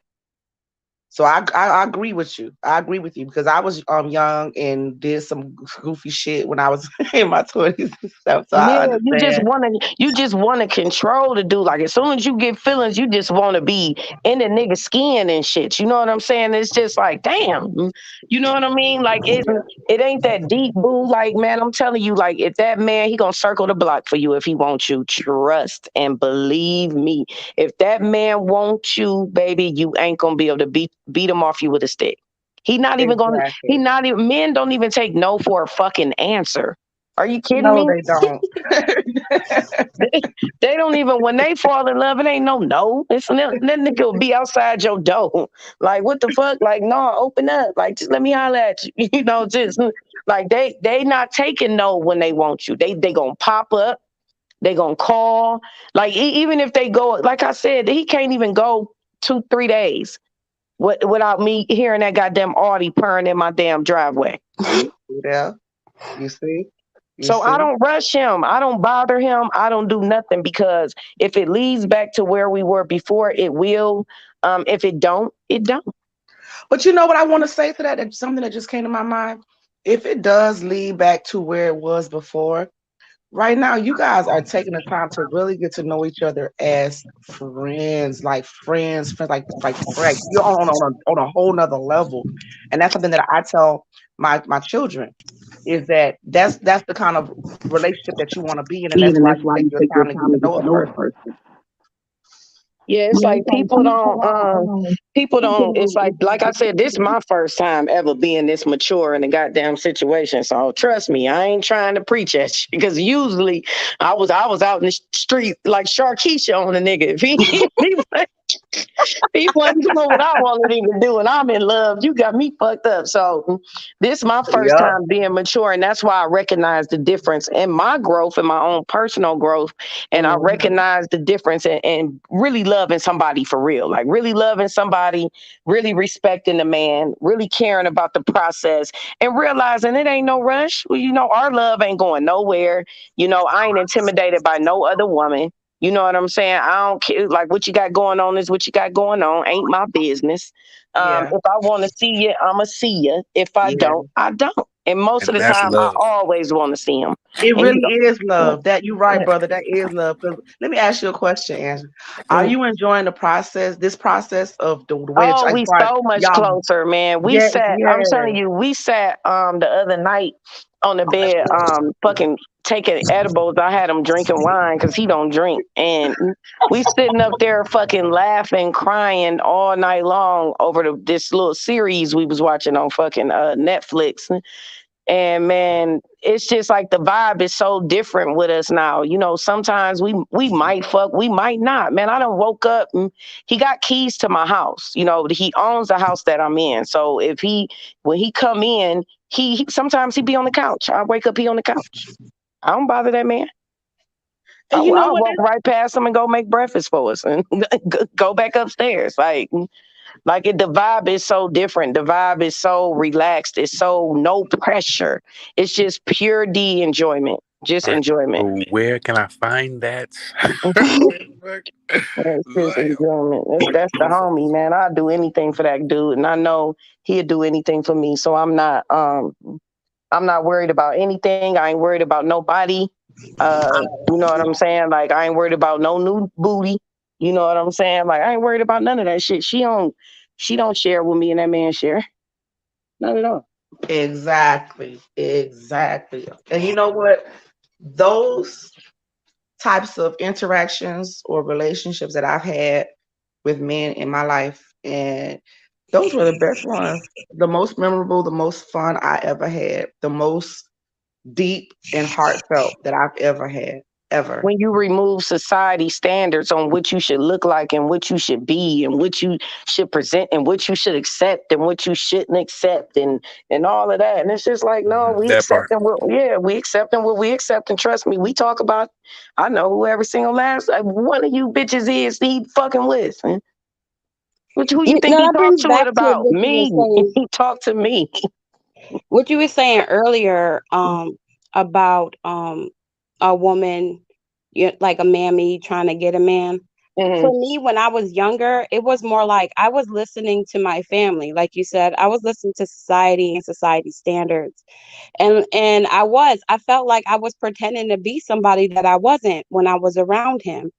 And I thought we had a long distance relationship. He only lived 30 minutes from me. So definitely if a man wants you, he'll come see you, period. Yep, that's what I'm Period. saying. He But he will. He made me will come. believe that we were in a long distance relationship. I had got an apartment and everything. He was still like, oh, that's too far from my job type stuff. So like it was like my mom was living vicariously through me in the I mean, relationship I with think the him. most And flattering he was thing. a friend of the family, so my family always had like an opinion on our relationship and what we was doing. And when I broke up with him, I became enemy number one. Like they shunned the hell out of me Really? because I wanted more and he wasn't giving me what I wanted, so I cut it off. See, that's what I'm saying. Like you, that's That's that's how it that's what I always ends. She learned. cut it off. So Right. you That's know what I'm what? saying. Can That's I what ask I the lady a learned. question? Can I ask her a question real quick? Because I want to ask. I don't know the Yeah, lady's name. hold on for a second, TT. I want to get this out before she Okay. starts going.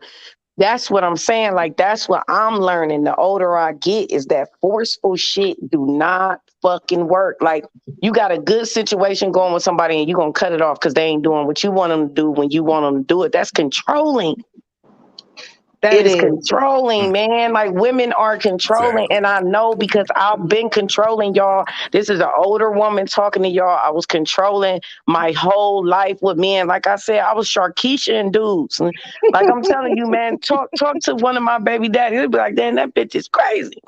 You know what I'm saying? But when you meet a man that's like, try me if you want to, like don't play with me like that. Like trust me, my ex, his energy is like that. Like it demands respect. So it put me Mhm. in a different lane. You know what I'm saying? It put me in a different category. Like ain't no playing with him. You will get cut completely the fuck off. Play with it if you want to. It's Did not he no say? playing with him. Did he say it with his chest? Yeah, I mean, yes. Like I went off, I threw a shirt one time. That nigga looked at me like, and this shirt is soft. That nigga still looked at me like, don't play with me. Like I don't do that abusive stuff. Like don't play with me. And I'm just Oh. like, dang, all right, let me get together. You know what I'm saying? Like, you know, it's been some situations where I had like he got me all the way together. Like he helped me tighten up a lot too. You know Mhm. what I'm saying? Because Mhm. he would check me on stuff. Like if I would play mental games, you want to go in the front or the back? Okay. If he would check me on mental mind games, like I remember like I told him, like when I first meet men, I don't tell them the truth about me because I don't trust them. Um, and he looked dead at me like, okay, so what makes you think I'm supposed to trust you then? Because you're gonna tell Mm. me the truth. You know, like we ain't playing them type of games. Like I told him, I was like, I be playing mental gymnastics. Man, he never let that shit go. He would bring that shit up all the time. Like you playing mental gymnastics right now? I'll be like, no. You know, so it's like when you find somebody that you just vibe with and you get to know them, they learn your flaws. He learns my flaws. I learned his flaws. He corrected a lot of my flaws, a lot of them.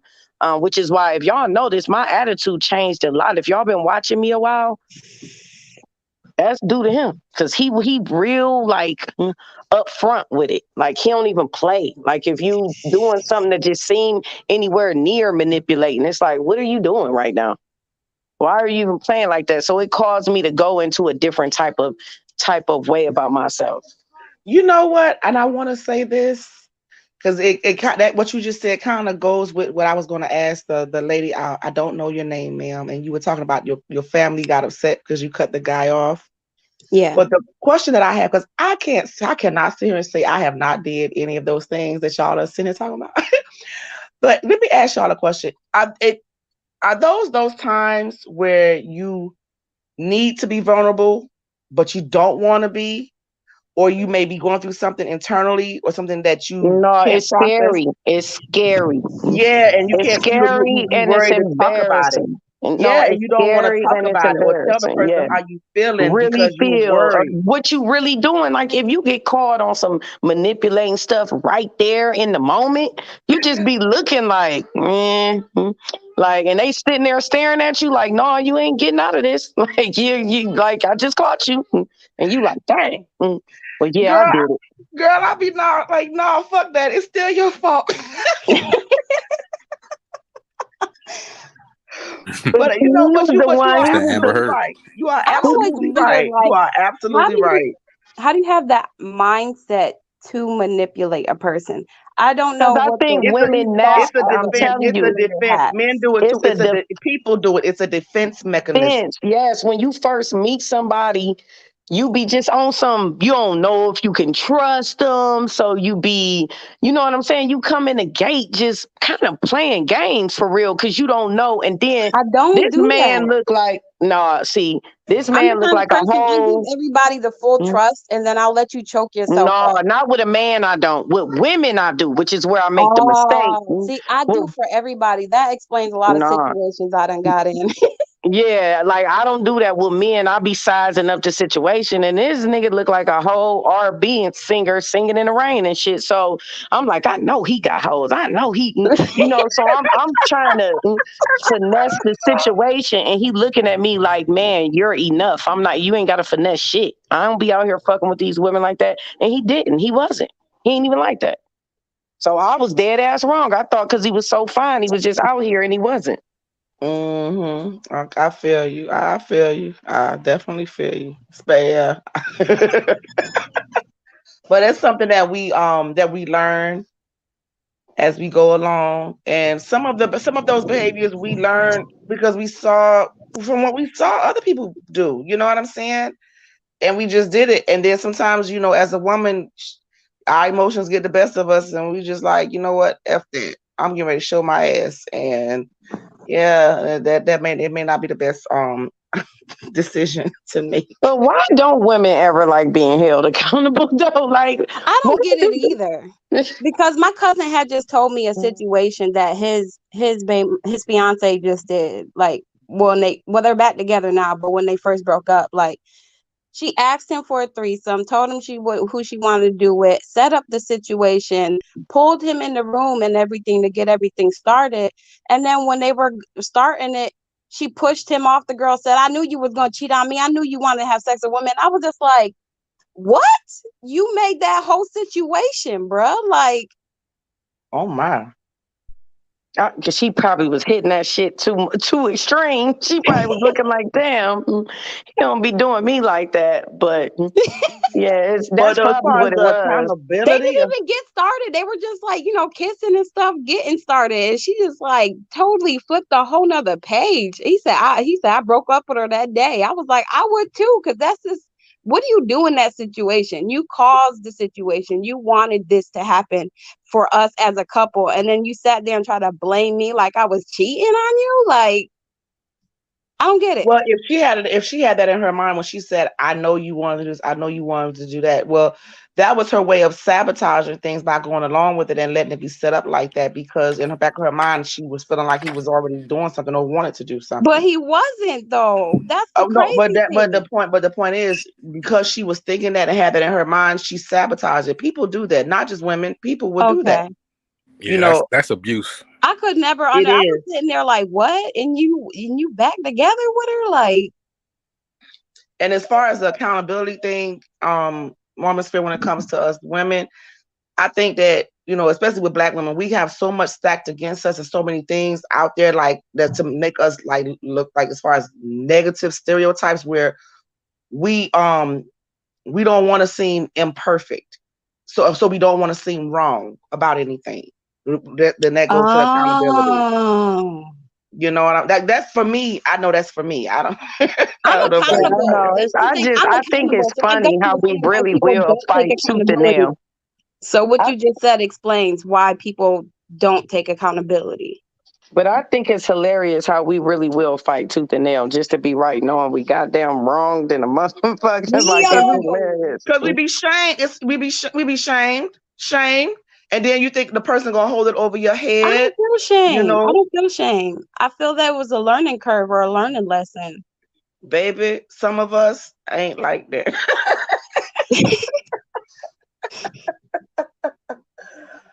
And Oh it's my, funny it's because so it is a learning curve. It's a very it you do really learn a is. lot. It Yep. really is. Once you allow yourself to at least be vulnerable with yourself to say that that's what it is, you know. Because hell, we sit here and lie to ourselves, when we by ourselves, knowing he was right and we were wrong. He's still wrong. He ain't even around no more. We still cussing and talking trash and got our lip poked out or whatever. So, but the one person, if you choose to lie to yourself, then that's when you can't correct yourself. Mm. It makes sense. It makes sense because like my brother was in a situation where he was trash talking his baby mom in front of his kids, and like his kids didn't want to call him no more, and he was trying to blame her, and I was just like, but you did it. Like, you made them mad at you, and you saying you don't have nothing to apologize for. They're teenagers now. Like, they're not 5, 6 years old where they not know what you're doing. Like, Yeah, yeah, yeah. And that's well, that sucks because I hate to hear about stuff like that with parents and children, and the fact that they don't want to communicate with him. I really hate to hear about stuff like that happening because we need our parents and stuff. But but how can you communicate with somebody who wants to be the victim at all points of times and you're always the bad guy? you know what? I want to share something with y'all. Okay, my dad has 6 children with 5 different women. He was married to my mother. And one of the things that me and my siblings have all come to the conclusion on is that all of our mothers did the exact same things that we were sitting here talking about, but they went to a whole nother crazy level with it. Like they're in their 60s, close to 70s, and they are still like that. They are the professional victims. Whatever went on with you and that man, you kept the children from him, you did this, you lied, you did this. And and granted, we've already told him how we felt about his actions and things that he did or didn't do or could have did or did. And he straight out didn't blame anybody else. And he said, I fucked up. But the mothers, they're not able to do that. So that goes back to what you were saying, Angela, which is why is it so difficult for the women to be accountable? I don't get it. She said, I don't get it. Well, maybe because I grew up with people that never took accountability, so I was very accountable for all my actions. But I didn't really realize I had autonomy till I was like 25, and I ain't had to do what everybody expected me to do. And I feel like that's like a life lesson that my parents never really taught me. They Oh just, wow. never cut off that baby phase where it's like you do because I told you to. I didn't realize that I was still like just doing what they expected of me till like I was 25. I was just like, yo, bro, what am I doing with my life? Well, some in life, we're going to learn certain things outside of our parents as we get out into the world and meet people and go to different places and have different experiences. And I did that, which is why I don't do the thing. I'm not like my mom. You know what I'm saying? Like I could have been like her. Oh my God. But no, that's a whole nother level of the not accountable stuff. You know what I'm saying? Yeah. I don't know the brother's name that's on here, but have you had any experiences with women that just like they know they were wrong, but they just refuse to say or own up to it? I don't know if he's still on here or not. Can you hear us?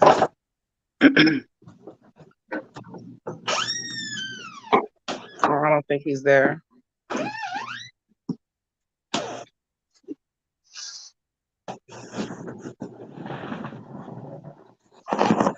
And then you know what? Some of that not being accountable comes from PTSD.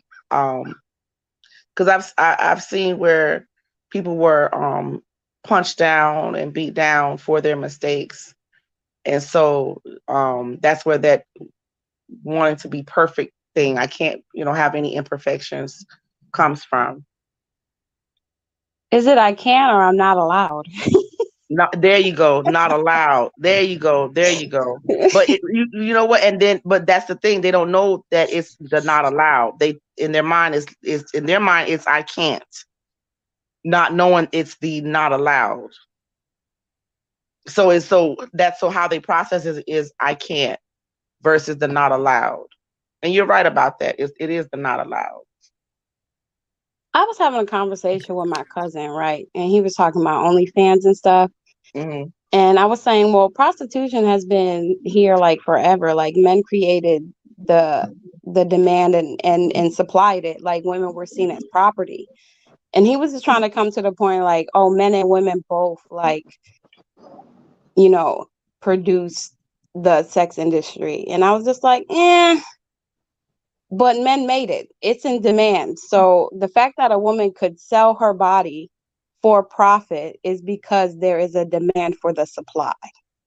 There's a demand for the supply, which is the whole. The whole is the supply. Am I right? Or the orgasmic pleasure. Yeah. I mean, that I don't think it's just a men-made type thing. It's one of those. How is it not when It's women were seen as property? so there were women of nobility, of course, who Still also seen as had. property. I'm sorry. Still seen as property. Women were married off as property for the benefit of their father's bloodline. Right, but that was a merger. Like as far as for a marriage, that was a merger of their two bloodlines, and that was actually seen as a power move. I think So they should saying bring that saying back. that women were always property, I think that's a stretch. You know what I mean? Because we can think of times when women were queens, and there were, of course, lesser status women, and in order to get a queen, you had to be a king. And so, a king can make a woman a queen, even if she's not of nobility. So when you look at, okay, the dynamics as far as for a man wanting a woman other than his wife, that type of dynamic, yeah, that caused a market, I guess. But I think the market was going to be there regardless, because there's going to be guys who go out hunt, go out fish, and it's going to be women who want to eat without having to do any of that. So Mm-hmm. it was, a trade-off, a fair exchange. I don't think it was like, oh, we created a demand because women were property. No, it's certain things that women provide that we can't get, um, just on our own. Yeah, the whole. I got you. I don't get that. Don't make. But I mean, I think men it's should be okay. accountable for that. You know what? Listen, I appreciate you saying that. There's things that women provide that we can't get on their own. Thank you, because yeah, it is what it is. But brother, what's your name? I didn't get your name. Eso Hopeful. Okay. I had asked the question, but I think you were stepped away from your phone. We were talking about the women and with the accountability. Me and Woman Spirit and the other ladies, we were sitting there talking about that. And I asked, what were your experiences where you saw where a woman refused to be accountable for something, as far as like your dating experience, or maybe with your mom or siblings, and you're like, okay, I know that she knows she's wrong, but she gonna just sit here and go with that. Like, okay. Right. So my mother was married to my father for, what was it? I think 16 years or something like that. But 10 of those years they weren't together. And when she was ready to get remarried, it was when, all the problems with divorce and all that had to come up. And it's like, I'm wondering, okay, you went through marriage before and you're going to do it again. And it's not necessarily to say that it's anything against marriage. It's just, I wouldn't just venture into something like that. You know what I'm saying? And so it was one of those things where it's like, okay, the guy, the second guy, he was, you know what I'm saying, stepping out or whatever, doing things, that she wouldn't approve of. And, it was like she traded one toxic trait for another one. And it's like, okay, I don't think that trying to just couple up and be with somebody is is a solution. And so when I'm voicing it, it's, what, you're a kid, or you're younger, you don't know what you're talking about, type thing. And it's like, I'm having to tell her these things that she won't see on her own until she does see it, and it's too late. So I don't think that I could ever hold her accountable. That was something that she had to do for her own self, like kind of look in the mirror and say, oh, you know what? I need to do this better. I need to do this differently. So I think some women are not going to allow you to hold them accountable, period. They're going to be who they're going to be. They're going to do it however they want to do it. They like, I could do bad by myself. And that's just what it's going to be. And you can't tell them anything. Because they are getting results. Like, it's going to be a demand. Like, it's always going to be a demand. It's always going to be another guy who wants to, be around, get some of that hole or whatever you want to call it. But it's going to be somebody who it's always a market for it. You know what I mean? So it's like a guy trying to tell a woman anything is going to be like, you know what? You don't know what you're talking about. Like, rest in peace, Kevin Samuels. He was like, what's wrong with the average guy? And they're like, no, I'm not settling for nothing average. Like, I've had ball players, or I've been with, you know what I mean? And he's like, yeah, but that wasn't for marriage. Like, in order for you to understand, accountability and how it works, is something that you gotta see for yourself. That okay, like, say for instance, you want to lose some weight, and you're eating all this kind of wild shit, and somebody points it out to you, like, I thought you was on a diet.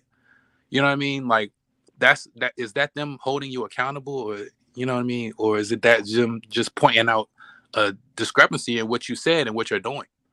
A friendly reminder. Right.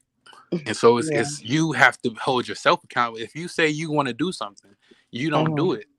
But you're telling yourself that. Only person to hold you accountable is yourself, because you the one said that to yourself. Right. Right. Right. I have a Like, Well, question. Is that the mindset that a woman truly believes that she has to have a man to have any value, like how we were talking about before? Whereas like I'm nothing if I don't have a man. it's a So as old, long as that's I have one at the traditionally. home, then I'm seen as a woman. Right. I think that double standard comes from other women. Like women judging other women is the where that came from. I don't think that comes from a guy. Like a guy will oh, you not got a woman. Nobody, no guy is going to say, oh, you ain't got no one. Like it's you know what I mean. That's more on women's side that put that value, because they know if you get the right guy, he's going to take care of everything. He's going to pay for everything. It's like you're what they call it. You're taken care of. That's where that comes from. Is you are, or well kept is what they would call it. you know, So I think where the men come in with that part is their manipulation tactics in order to keep certain women or a certain percentage of women thinking or feeling that the validation of men just for their existence is a requirement, and Mm. that is done as a manipulation tactic.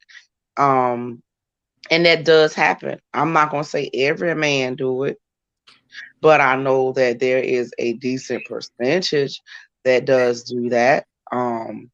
I know And that I so, grew up with my character being judged because I didn't have a man. particular narrative or manipulation tactic is one of the things that pits women against each other. And Oh. it sounds so immature and elementary. Like okay, I would say for instance, I had a couple of younger women that I was trying to mediate because they were friends, and I'm like, you guys are not even on speaking terms. Let me just mediate with you guys. And one of those women, her man grabbed the phone and said, y'all ain't got no man, and hung up the phone. So, bro, I'm not gonna sit here and act like y'all don't do that, because y'all do. And when I talked to her again, and he was sitting right next to her, because at the time, I had some folks that was trying to holler. I'm like, listen, because I always got people that's trying to get with me. I am a decently attractive woman. I'm like, can you let him know I got two niggas and a bitch, okay? All right, don't just hang up on me, because if we gonna talk shit, we gonna talk shit. This is why I told Angela I understand her, because come on, you need this is not. But go ahead, brother. I'm sorry, I didn't mean to just interrupt you. no, you good. I get what you're saying, because it's been times where it was like, damn, like they ain't got nothing to do, because it's like I'm trying to get that time between us I hear where men say that if a woman is single and she older, like they think it about her sanity. They like would they call them leftovers or something? leftover women. Yeah, no, I feel like if you reach a certain age, no kids, no, you know what I'm saying, no husband, no, you know, never been married, that it's a choice. Um, or of course, if you're not attractive, but if you're an attractive woman and you reach a certain age and you don't have any kids or any type of, you know what I'm saying, husband, then it's one of those things where you kind of do want to know, okay, what's the catch, like what's the issue, you know what I mean, like you don't want to think like that, but it is in the back of your mind. Yeah, So it like is men and women that judge single women. Yeah, I've been they're judged because wondering I'm if she's I'm 36, defective. no kids, and I've been people say, "Damn, what's wrong with you? You must be crazy," or something like that. Which is something I've heard, but it's a choice, I think. So depending on if that's a choice that they're making, or if that's there is some underlying issues that could be true, but depending on what kind of circumstances they went through. I do have another thing. I feel like men protect manhood, like they have empathy for any man in any man's situation, but we as women, like we don't have that, like at all. That camaraderie. Oh, we got it Mm, when we want to be dysfunctional. Mm, yeah, I could see that. I could see that yeah, because I know definitely. a lot of dysfunctionals who are like the girl trip girls. I Uh, mean, I done heard women, girl, come with me so we can go bust out his windows. Yeah, they'll tell Oh you my everything Yo, wrong to do. God. Oh, what you need to do is scratch his car, or you know what I mean? Oh Let me my tell you how Yeah. to God, do that. no. When it's time to do some fuck shit, oh, we got all the camaraderie in the world. But when it's time to hold each other accountable, we don't have that. That's why one reason why I'm appreciative of this stream. I actually found Angela from the manosphere of all places. And I I feel believe it. that it's sad though, that I had to find her that way because when I was active on social media about 10 years ago, baby, I am shell shocked by these women. I done got cussed out, talked to crazy opposites, and I got That's married what I early. mean. Like, we don't have what men have. Like, a man could be a whole piece of dirt, dusty, bruh, and they will hold him down. But we do not have that. But We I can like, tell Because yo, men, you this is something. like I just said, men, I'm going to say a decent percentage, they know that a decent percentage of women as well require the validation of men. That's why, whether it's through marriage, whether it's just through attention, whatever. You understand what I'm saying? mm-hmm. They know that. They know that. Yeah. But So if they don't have any kind of other code with each other, they got that. The men do. And I find they it do funny have that because code with each other, but I also got to say this: they do check each other, and they more receptive because over there in that space where I found out about Angela, I had some dudes talk to me real, real bad. It was terrible. That shit was so abusive that it was bad. And while they did not say anything to them in those moments, when I stopped going around there, something occurred because the next time I popped up, nobody called me out my name, nobody screamed at me, nobody overtalked me or none of that. And it had to be because those men said something to them behind the scenes. Whereas with women, I remember one woman, she was basically cursing my baby while she was in my womb.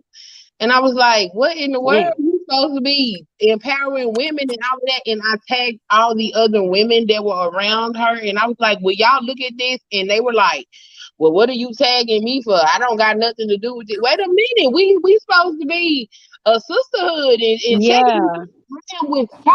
And she is cursing my child. And we not going to say, y'all, they jumped down my throat because I said, hey, can y'all intervene in this situation? But Letty had to be in, we going to go slash somebody's tires. I yeah. knew she needed to. Right. Not slash the tires. Seriously. Too. But yeah, I wondered that too. And also because like even the relationships I have with women in my life, like I feel that I'm not like a lot of women, like you said, like a glitch in the matrix type thing, because like I don't think like they do. It's weird the way they think and process things. Like like you said, like I'm gonna stick with you to go fight somebody, but I'm calling you because this man done hit me and dragged me out the house, and you won't come get me. You saying I gotta fix my relationship. Yep, that's it. So Yeah. it just period point blank. If you live your daily life not requiring the validation or the attention of men, you are automatically a glitch. And that's just it, baby. Automatically. Automatically. And it's not to say that if you are dating someone and y'all giving each other attention is reciprocated one to another, this, that, and the third. I don't see that as no bad thing. I am definitely a fan of love. Most definitely, hands down, because I don't want anybody to think that I'm not. I absolutely am. But at the end of the day, that validation, that validation that's required has to come from self, not from outside. Yes. So And I that's think why that's a I that's agreed with another like Angela when I said when those women identify that you don't require that validation in your life, your existence, you are public enemy number one. They Mm. will make up stuff. You could be celibate for several years, and they'll tell them people that you was gang banged by Johnny Tyrone and whoever yep. else, Roach's cousins down the street. and you like, I don't even know them people. You know, I that might have kind of Man, wait. what? happened to my Yeah. mom. Like my Like, so grandmother it's pushed her that to be bad. with my dad, pushed her, and then she got pregnant, and then she just started dragging her name out the works, like all through the streets and everything. Like they thought they was calling my mom everything in the book. You hear me? And then when I was born, it was just like, oh, she's the sacred child of the family now. Like it was weird. Like I never understood how they could attack my mom in her most vulnerable position, and they have had children themselves. So do y'all feel like women are brainwashed? And if so, by who? I want to say that society has failed its people. I would say that brainwashed. I don't know. I feel like a lot of people don't think they have autonomy in their life and control over their life and their situations. They think life just happens to them and they just stay in the situation. Yeah, I don't think women are brainwashed. I think women know exactly what they are doing. Especially black women. I think black women have just been in control and had the reins for so long that now we don't even know how to behave.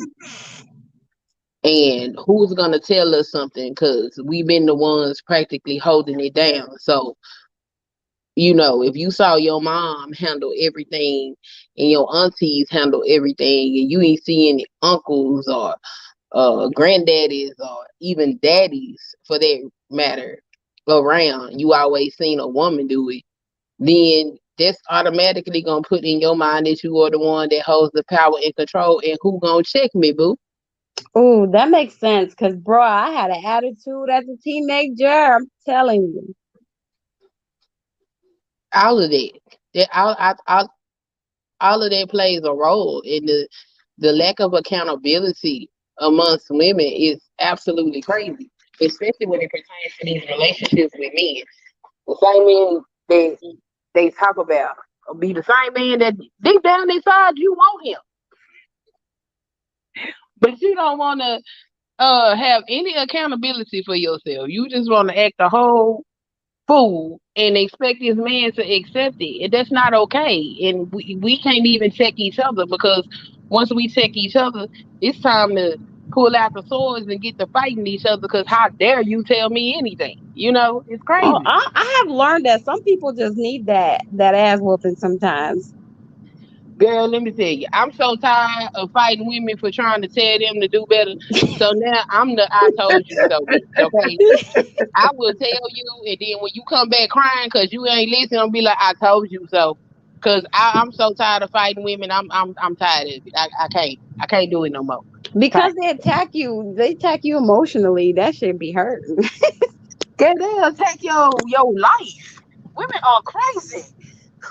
They will, and they will throw Yo, you under the bus, the what? train, and the plane. Again, the only thing they need to see is that you do not require that validation. From men. It is on from there. You could be kind. Y'all could be out having dinner and y'all meeting up, whatever. You could have paid for the whole damn meal and been nice and everything. Girl, you are public enemy number one because you're a confident woman. You ain't nobody doormat, and a lot of men find women like that attractive. So that whole thing with them is an insecurity thing, but you gotta understand you are the glitch in the matrix. They don't understand it. They can't even begin to process not requiring the validation of a man. And You got to first understand that. they especially hate it when you have that attitude about yourself and you can still keep a man too. They don't like a liberated woman Child. that have a man up under her titties every night, and you can still be free and you can still put yourself first and you don't put a man first. Or They have a man especially who's hate that. taking What care does of woman you fear or call doing it? The things for you. divine And feminine? The uh-huh. divine feminine energy Yes, is the most attacked energy. yes. And I'm understanding it a lot better. I always throughout my life wondered what that was about. And just the last couple of years, I began to really understand it. I mean, I was gonna do what I was gonna do anyway, but I just didn't understand it. And like she said, it hurts. because from other women, because you do let that guard more so down with other women, because you're like, what the hell with women? Like, what's wrong with you? No, ma'am. No, I ain't Right. going. That's why, like, I know a lot of us got Christian ancestors and things like that. But the scriptures say he that finds a wife finds a good thing. So you don't just wake up a wife. You become a wife by getting in tune with yourself. And if you are Right. in tune with yourself, then that man will be able to find you. But it's too many women out here chasing men, not getting in tune with themselves. And while they doing that, they spreading a toxic seed everywhere and hurting everybody around them, including other women. Well, you know what? I'll say this. I think that the reason why a lot of women do that is because they don't think there's nothing more to themselves than for their life to revolve around a man, or what Oh, a man wants, or to get a man, or to solidify so-called position in a man's life. But Like for some why? women, Because that's all y'all, a that man there is is. literally another. A man is like another fucking job, y'all. Like, and I'm not being funny. It really is. It really is. Like I'm telling y'all, anybody that has been in a long term relationship or married would tell Yeah. y'all having a man is like having another job. You literally, Yeah. just like you have to love your first career, you gotta love that man because, yeah. But is that the problem though? Because the men become the focal point. Well, I think it's the problem for women that feel like they have to have a man to be complete. Because Mm-hmm. I'm Okay. telling y'all, it ain't no way in hell.